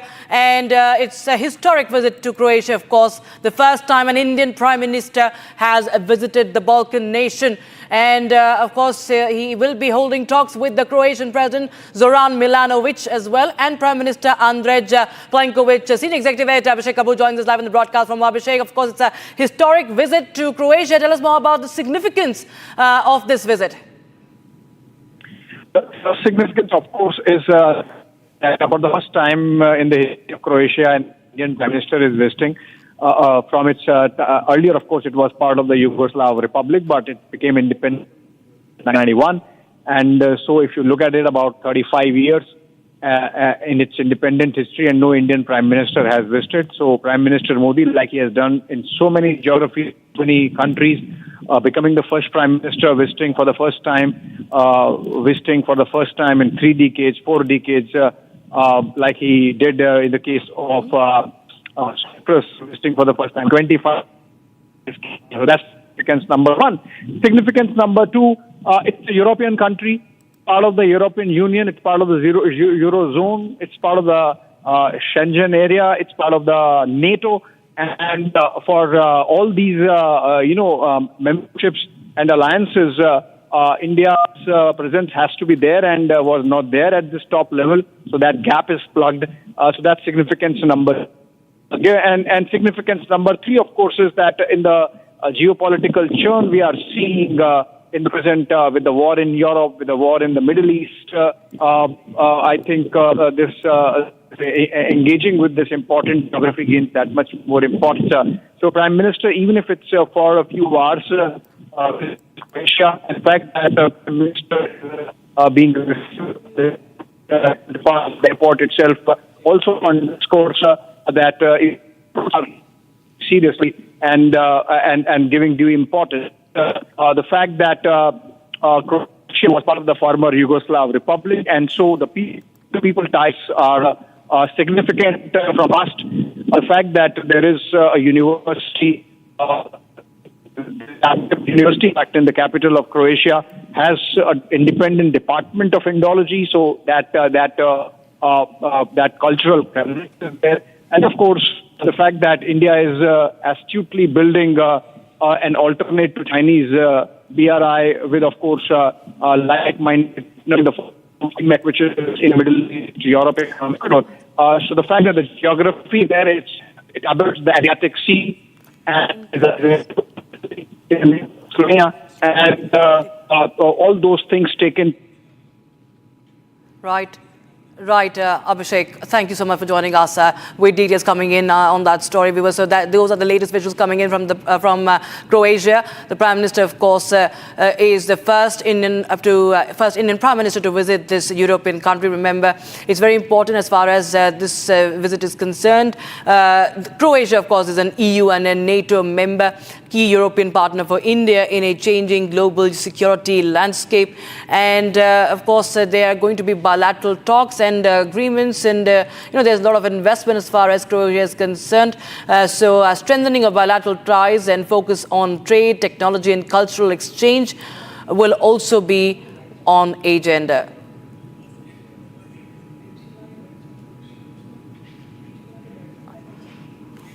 All right, we have some breaking news coming in. This is from Vadodara Airport in Gujarat, where chaos has unfolded. Air India flight has delayed, and Air India flight delayed, which has caused the uproar. Now, the staff said the flight was delayed due to a technical fault, and later it was said to be a temperature issue. Although the pilot of the airline said it was another flight, passengers were frustrated by repeatedly getting different reasons from the Air India officials. Passengers, in fact, also were engaged in a fight or the argument with the staff, and the flight scheduled for 7 a.m. started very, very late. So angry passengers from multiple locations is the scene that has become very common today, viewers. Now, this is from Vadodara Airport. And you see that the airlines are trying to engage, the airlines trying to speak to the passengers, and they are visibly very angry because A, their flight is delayed, B, then they are not even given the correct reason. They are left in the lurch. And because, of course, it's their time and it's their money. Every passenger is investing time and money, their energy, and that goes for a toss when such delays, such cancellations happen. Once they tell that it happened due to temperature, then the airline staff says it happened because of a technical fault. Air India flight, once again, another Air India flight. We have lost count of the Air India flights, viewers, that are suffering these glitches. अभी पहले जो बुलाना है वो बुला देने का फिर ठोकने का बोलो ना. Okay, there you see the argument that is unfolding at the Vadodara airport. You can see visibly angry, enraged passengers over there. And you see the airlines staff managers also scrambling as to what to do. All right, my colleague Gopi is joining us live on the broadcast. For more, Gopi, you've been tracking what's been happening in Gujarat. And this is another Air India flight. This time, some dramatic scenes unfolding at the Vadodara airport. The number you have dialed is... Gopi, can you hear me? Are you connected with us? Gopi, we'll just connect with my colleague Gopi, who is reporting from Gujarat right now, and chaos unfolding at the Vadodara airport. And you can see that the passengers, they are right now left in the lurch, and that's why they are also enraged. And this is an argument that unfolded at the Vadodara airport. It's another Air India flight that has been delayed today, this morning. And another Air India flight delayed. We still do not know why did it really happen, but clearly another case in point as the aviation crisis in the country continues. And we have some more breaking news coming in this time. The update coming in from West Asia. The Israeli Air Force has revealed a fresh strike deep inside the Iranian territory. Israeli fighter jets operating over Iranian skies this morning identified and destroyed 5 Iranian AH-1 attack helicopters stationed at the military base in western Iran. This happens, viewers, even as Ayatollah Khamenei has said that it is not going to surrender. It has also warned the United States of joining the war with Israel, and says that it will not augur well, that there will be dire consequences for Israel and the United States if it comes in. So Israel also continuing with its airstrikes. It has also hit the helicopters in Kermanshah. This is the visual that has come in from western Iran. And viewers, this is happening as we speak, minute by minute developments on Republic TV from West Asia. And now Iranian helicopters shot down by the Israeli Air Forces. They've attacked 5 Iranian helicopters in western Iran. And we go back to also the news on Ayatollah Khamenei. Before that, viewers, we will also listen into what IDF spokesperson has said. We are now on day 5 of Operation Rising Lion. We've struck deep, hitting Iran's nuclear, ballistic, and command capabilities. The Iranian regime has spent years getting closer to a nuclear weapon. They have spent billions building a ballistic missile program. Our mission is clear: to remove the threat at its source.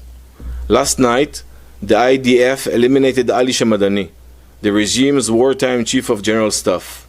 Shamadani held the role for only 4 days before meeting the same fate as his predecessor.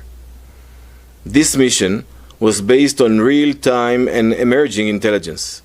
We have delivered significant blows to the Iranian regime, and as such, they have been pushed back into central Iran.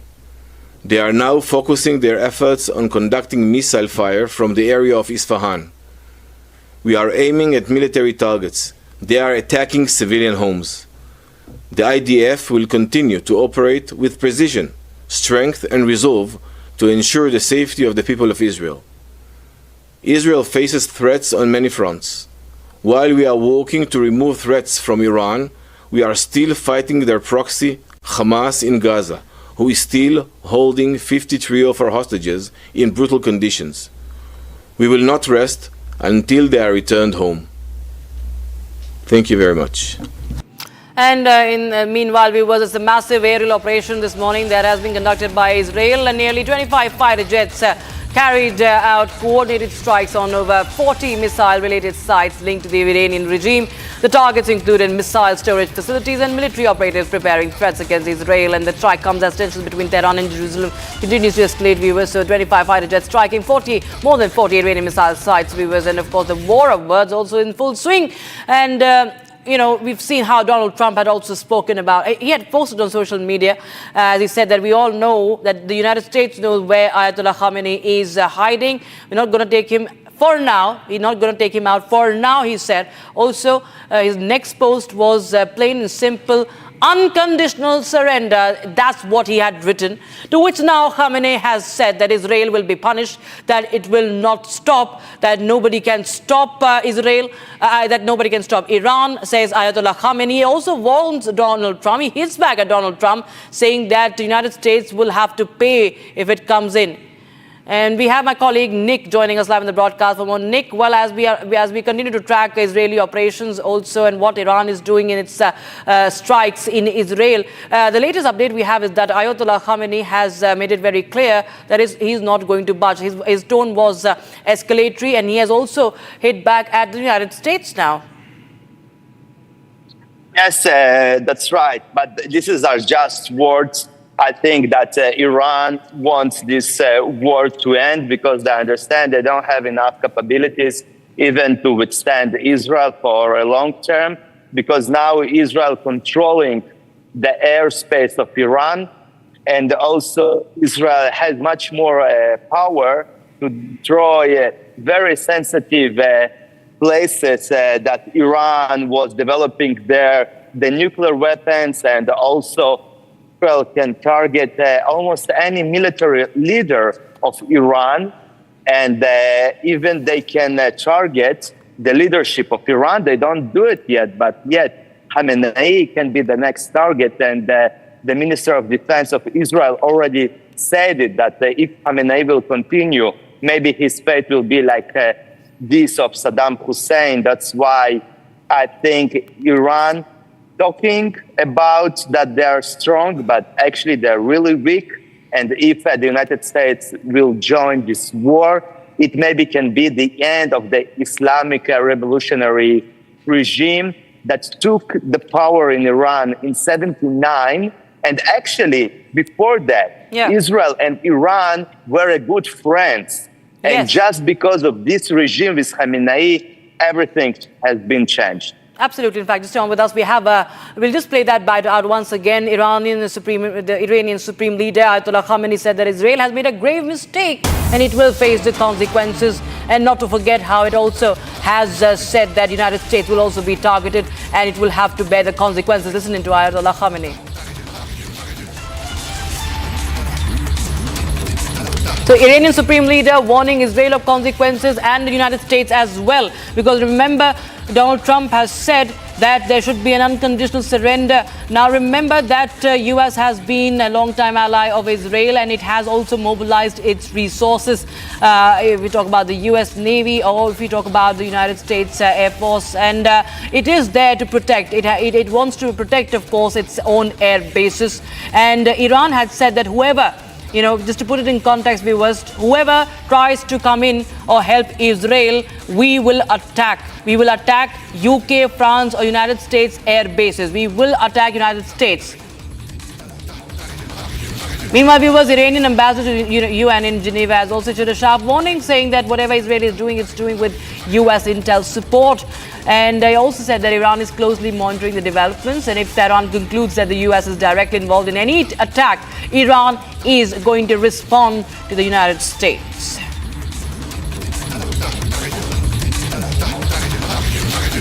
We firmly believe that the United States is complicit in what Israel is doing.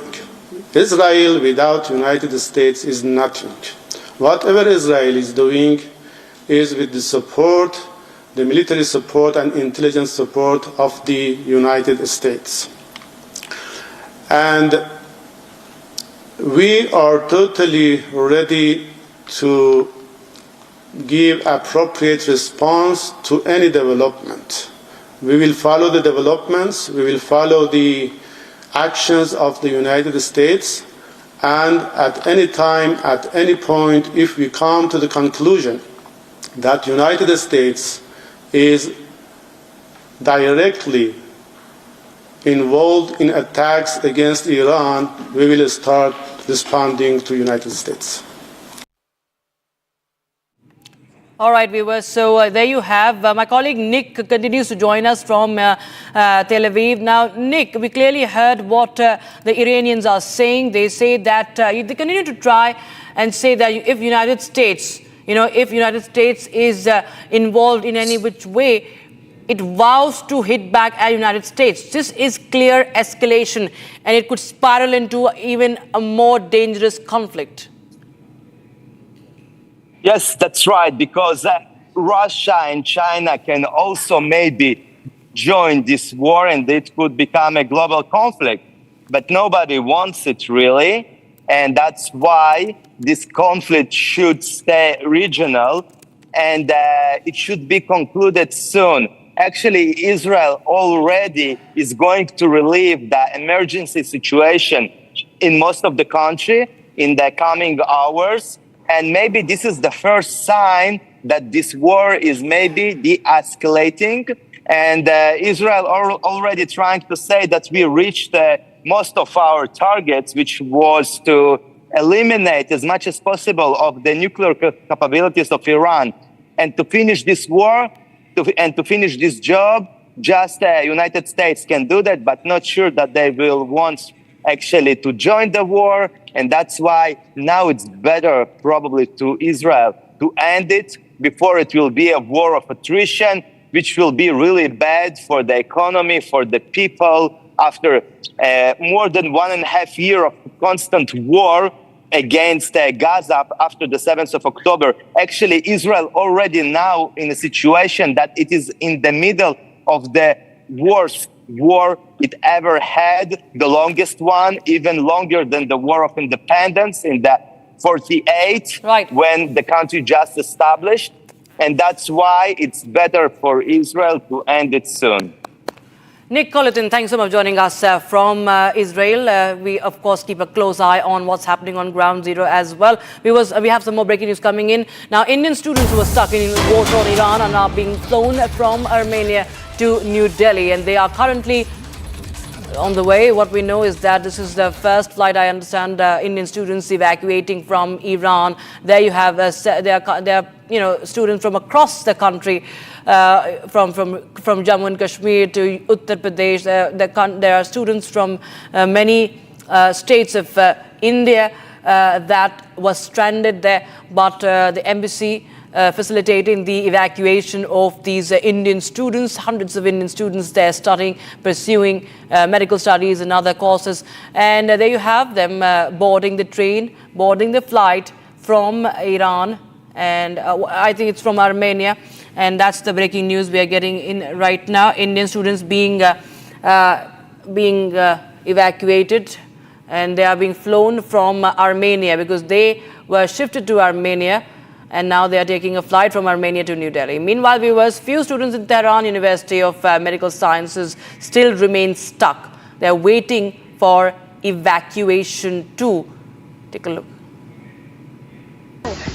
Hello everyone, हम लोग Tehran university of medical sciences के students हैं और इस time पे यहाँ पे जो ये वॉर सिचुएशन चल रही है, हम लोगों को Tehran university of medical sciences उन्होंने हमें यहाँ पे सेफर लोकेशन पे वो हमें लेकर आए हैं, लेकिन अभी तक एम्बेसी का कोई भी वो लोग हमें इवैक्यूएट नहीं कर रहे। हम लोग कब से उनके साथ कॉन्टैक्ट करने की कोशिश करें, बट उनका कोई भी रिस्पॉन्स हमें अभी तक नहीं आया है। हमारी दोनों डॉर्मेटरीज, बॉयज़ डॉर्मेटरी और गर्ल्स डॉर्मेटरी डिस्ट्रॉय हो चुकी है।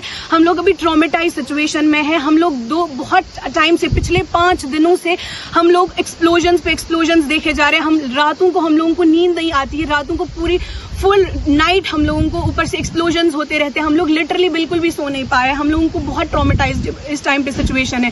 हम लोग यहाँ पे हम लोगों को यूनिवर्सिटी ने सेफर लोकेशन पे सिर्फ हम लोग को यूनिवर्सिटी लेकर आई है। एम्बेसी की साइड से अभी कोई भी जवाब एम्बेसी की साइड से अभी तक नहीं आ रहा है।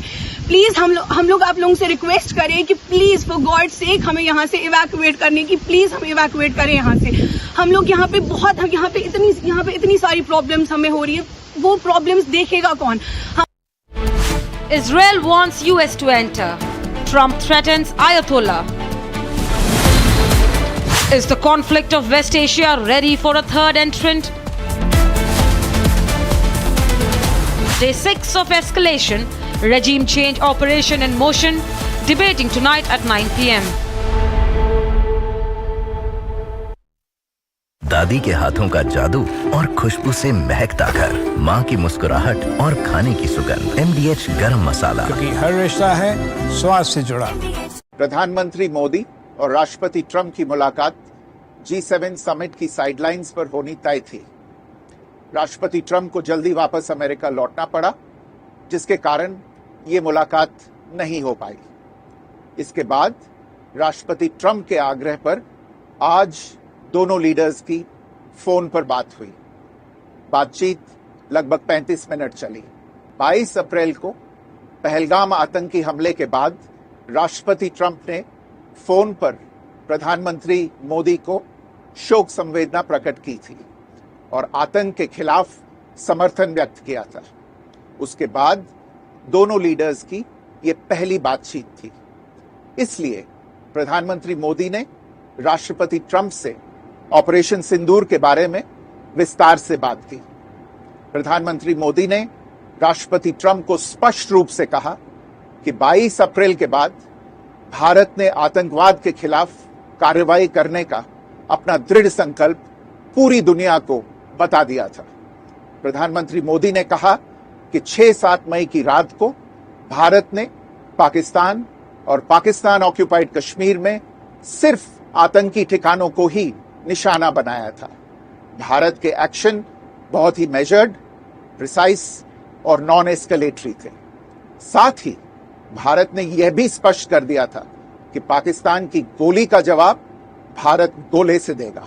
9 मई की रात को उपराष्ट्रपति वैंस ने प्रधानमंत्री मोदी को फोन किया था। उपराष्ट्रपति वैंस ने कहा था कि पाकिस्तान भारत पर बड़ा हमला कर सकता है। प्रधानमंत्री मोदी ने उन्हें साफ शब्दों में बताया था कि यदि ऐसा होता है तो भारत पाकिस्तान को उससे भी बड़ा जवाब देगा। 9-10 मई की रात को पाकिस्तान के हमले का भारत ने बहुत सशक्त जवाब दिया और पाकिस्तान की सेना को बहुत नुकसान पहुंचाया। उसके मिलिट्री एयर बेसिस को इनऑपरेबल बना दिया। भारत के मुंहतोड़ जवाब के कारण पाकिस्तान को भारत से सैन्य कार्रवाई रोकने का आग्रह करना पड़ा। प्रधानमंत्री मोदी ने राष्ट्रपति ट्रंप को स्पष्ट रूप से कहा कि इस पूरे घटनाक्रम के दौरान कभी भी किसी भी स्तर पर भारत अमेरिका ट्रेड डील या अमेरिका द्वारा भारत और पाकिस्तान के बीच मध्यस्थता जैसे विषयों पर बात नहीं हुई थी। सैन्य कार्रवाई रोकने की बात सीधे भारत और पाकिस्तान के बीच दोनों सेनाओं की एग्जिस्टिंग चैनल्स के माध्यम से हुई थी और पाकिस्तान के ही आग्रह पर हुई थी। प्रधानमंत्री मोदी ने जोर देकर कहा कि भारत ने न तो कभी मध्यस्थता स्वीकार की थी, न करता है और न ही कभी करेगा। इस विषय पर भारत में पूर्ण रूप से राजनीतिक एकमत है। राष्ट्रपति ट्रंप ने प्रधानमंत्री द्वारा विस्तार में बताई गई बातों को समझा और आतंकवाद के खिलाफ भारत की लड़ाई के प्रति समर्थन व्यक्त किया। प्रधानमंत्री मोदी ने यह भी कहा कि भारत अब आतंकवाद को प्रॉक्सी वॉर नहीं, युद्ध के रूप में ही देखता है और भारत का ऑपरेशन सिंदूर अभी भी जारी है। राष्ट्रपति ट्रंप ने प्रधानमंत्री मोदी से पूछा कि क्या वे कनाडा से वापसी में अमेरिका रुक कर जा सकते हैं। पूर्व निर्धारित कार्यक्रमों के कारण प्रधानमंत्री मोदी ने अपनी असमर्थता व्यक्त की। दोनों लीडर्स ने तब तय किया कि वे निकट भविष्य में मिलने का प्रयास करेंगे। राष्ट्रपति ट्रंप और प्रधानमंत्री मोदी ने इजराइल ईरान के बीच चल रहे संघर्ष पर भी चर्चा की।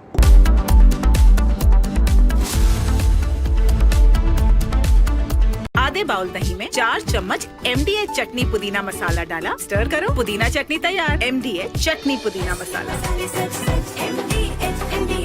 विमल में गुलिस्तां के ये कुछ लजीज फरिश्ते जब साथ घुले तो जी ललचाए और दिल कहे कि स्वाद की जुबान में खुद को ऐसे डुबाऊं कि निकल ना पाऊं। विमल की जुबान कुछ है ही ऐसी, मानते हैं? विमल, बोलो जुबान कैसी? You just posted right before we took off that you're not leaving because of a ceasefire. Why are you? Can you elaborate? Looking better than ceasefire. We're not looking for a ceasefire. I didn't say I was looking for a ceasefire. That was Emmanuel, nice guy, but he doesn't get it right too often. But we're not looking. We're looking for better than a ceasefire. What specifically is better than a ceasefire? What are you looking for here? An end, a real end, not a ceasefire. An end. So something that will be permanent. Or giving up entirely. Is that okay too? Are you close there? Is that possible in the next 24? Why not? Certainly possible. Complete give up. That's possible. Yeah, doing pretty well right now. We're doing pretty well. Remember, Iran cannot have a nuclear weapon. It's very simple. We don't have to go too deep into it. They just can't have a nuclear weapon. What was the thinking on the call for Tehran to evacuate? Is there a threat or is there incoming? What was the thinking on the full evacuation? I want people to be safe. And that's always possible. A thing like that could happen. I just want people to be safe. You're great people that know how to protect themselves. And when you say better, we'll come down so hard if they do anything to our people. We'll come down so hard. Then the gloves are off so beautifully. Now, I think they know not to touch our troops. And are you open to negotiating with the Iranians right now, or do you want to wait? I don't know. I've been negotiating. I told them to do the deal. They should have done the deal. Their cities have been blown to pieces. They've lost a lot of people. They should have done the deal. I told them do the deal. So I don't know. I'm not too much in a mood to negotiate. Yeah, you posted. Yeah, I think it's safer. There's a lot of bad things happening. I think it's safer for them to evacuate. The Iran-Israel conflict has flared up in earnest. What we saw initially was the good cop, bad cop routine, in which the United States was playing the good cop by engaging Iran in talks, and all the while Israel was giving threats of taking military action, strong military action to destroy the nascent Iranian nuclear capability. In fact, this good cop, bad cop routine was used to achieve surprise. Iran thought that one day before the talks were scheduled between America and Iran, Israel would not strike, but it did, and it caught a lot of the top Iranian military leadership together huddled in conferences, etc., and was able to do a fair amount of damage. So far, what has the Israeli strategy been? The Israeli strategy has been to carry out a surgical strike against Iran's nuclear capability, nascent nuclear capability. To that extent, it has hit Natanz, the nuclear enrichment site. It has hit many weapon fabrication laboratories and other experimental laboratories close by around Tehran complex. It has also primarily hit at command and control targets. It has eliminated a large number of Iranian senior military officials, which include the head of the IRGC, the head of the Iranian army, head of the Iranian Air Force, and their chief of intelligence. Now, these are very severe losses in terms of leadership. Command and control attrition has been highly effective to the extent that Iran has now ordered that none of its top commanders will be carrying mobiles, because they have been tracked through their mobiles and hit with great amount of precision.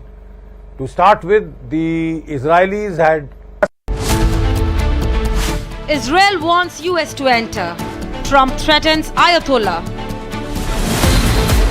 Is the conflict of West Asia ready for a third entrant? Day 6 of escalation, regime change operation in motion, debating tonight at 9 p.m.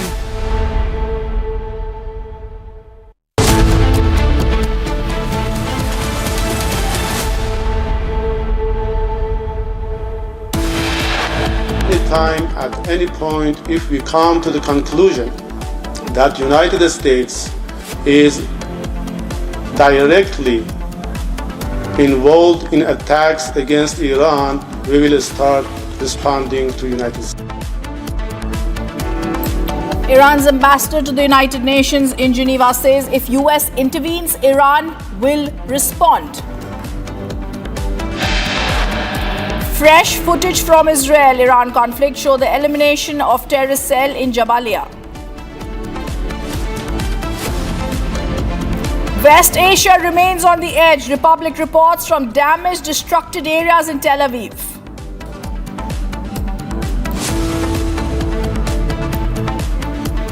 After multiple technical snags, Air India has now ordered to reduce flight operations by 30%. Pakistan's attempt to mischaracterize Operation Sindoor, our precise and proportionate response as military aggression, is unconscionable. When a state harbors terrorists who massacre innocents, defensive action is not just a right, it is a solemn duty. And Indian diplomat Kshitij Tyagi slams Pakistan at UN Human Rights Council, says when a state harbors terrorists, defense action is not just a right but a solemn duty.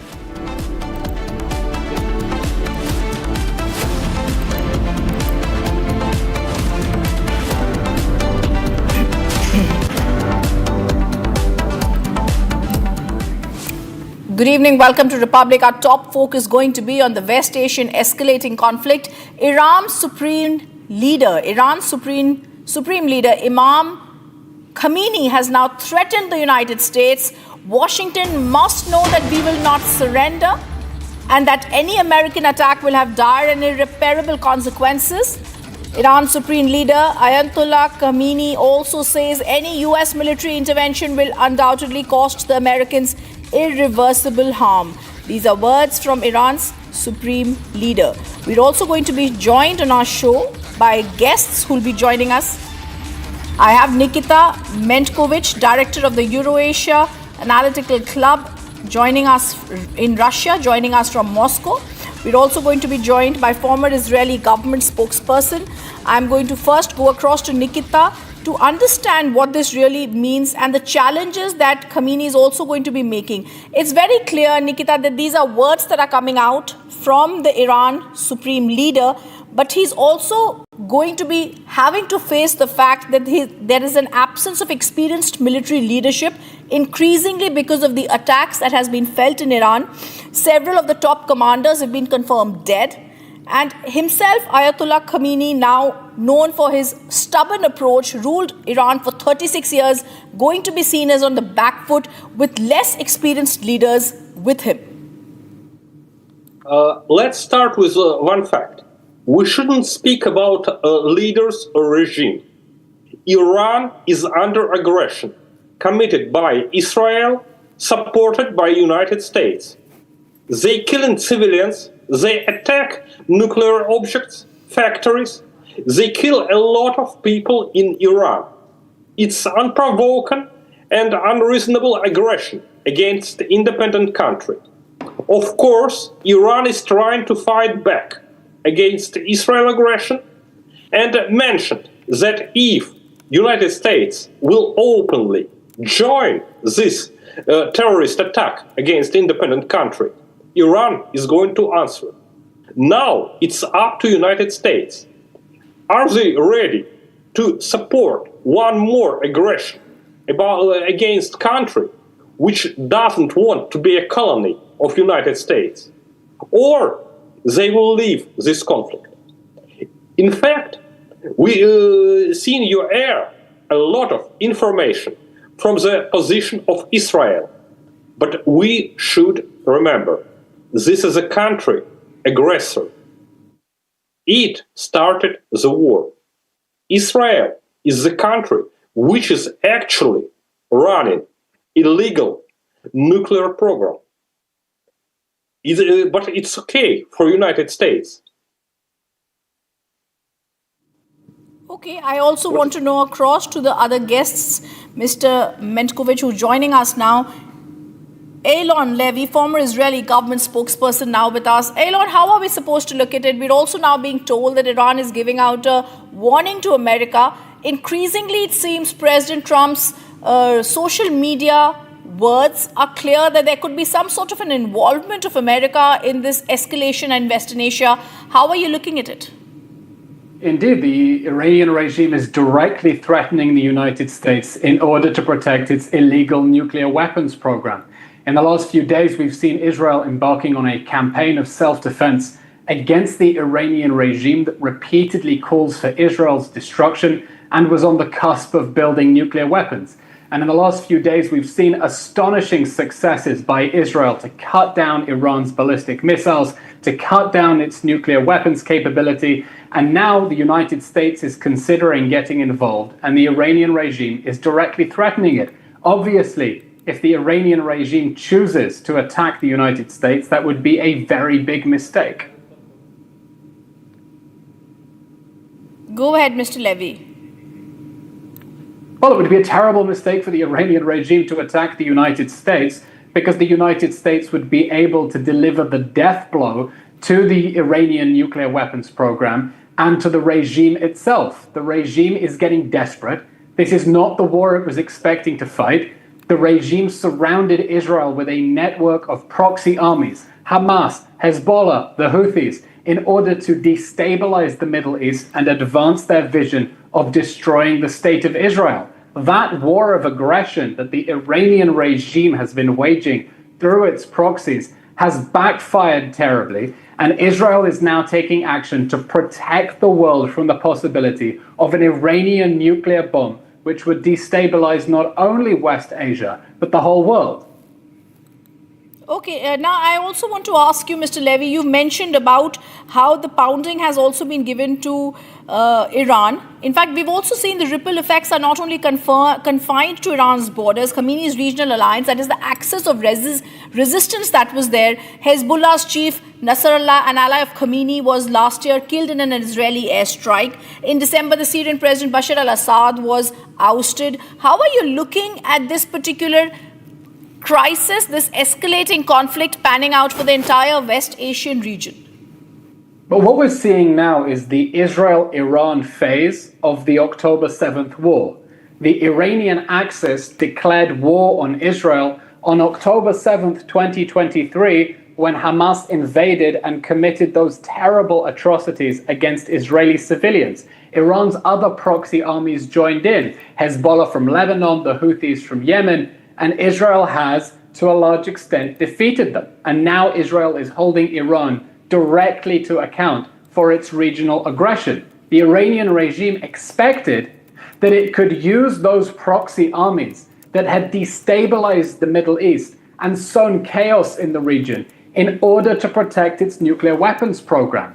But Hamas has been thrashed, Hezbollah has been defeated, the Houthis are only able to fire one ballistic missile every day, and the Assad regime has fallen, and the Iranian regime now finds itself completely alone. What we're looking at now is not the beginning of a conflict, it's the end of a conflict, as the Iranian regime is made to pay the price for the aggression that it has committed against Israel through proxy armies that have sown chaos and destruction in Western Asia. I also want to ask you, Iran has vowed retaliation, has already launched missiles. How is Israel preparing for this broader conflict? Israel is prioritizing degrading the Iranian regime's ability to continue waging its war of aggression. Israel is focusing now on killing the leaders of the Iranian military, on taking out the launchers of the ballistic missiles, attacking the missiles themselves so that Iran cannot respond. On the first night, the Iranian regime wanted to fire 1,000 ballistic missiles at Israeli cities. They only managed about 200 because Israel destroyed the launchers. Israel has destroyed around half of Iran's ballistic missile launchers so that it cannot rain rockets directly at Israeli cities and continue killing Israeli civilians. All right.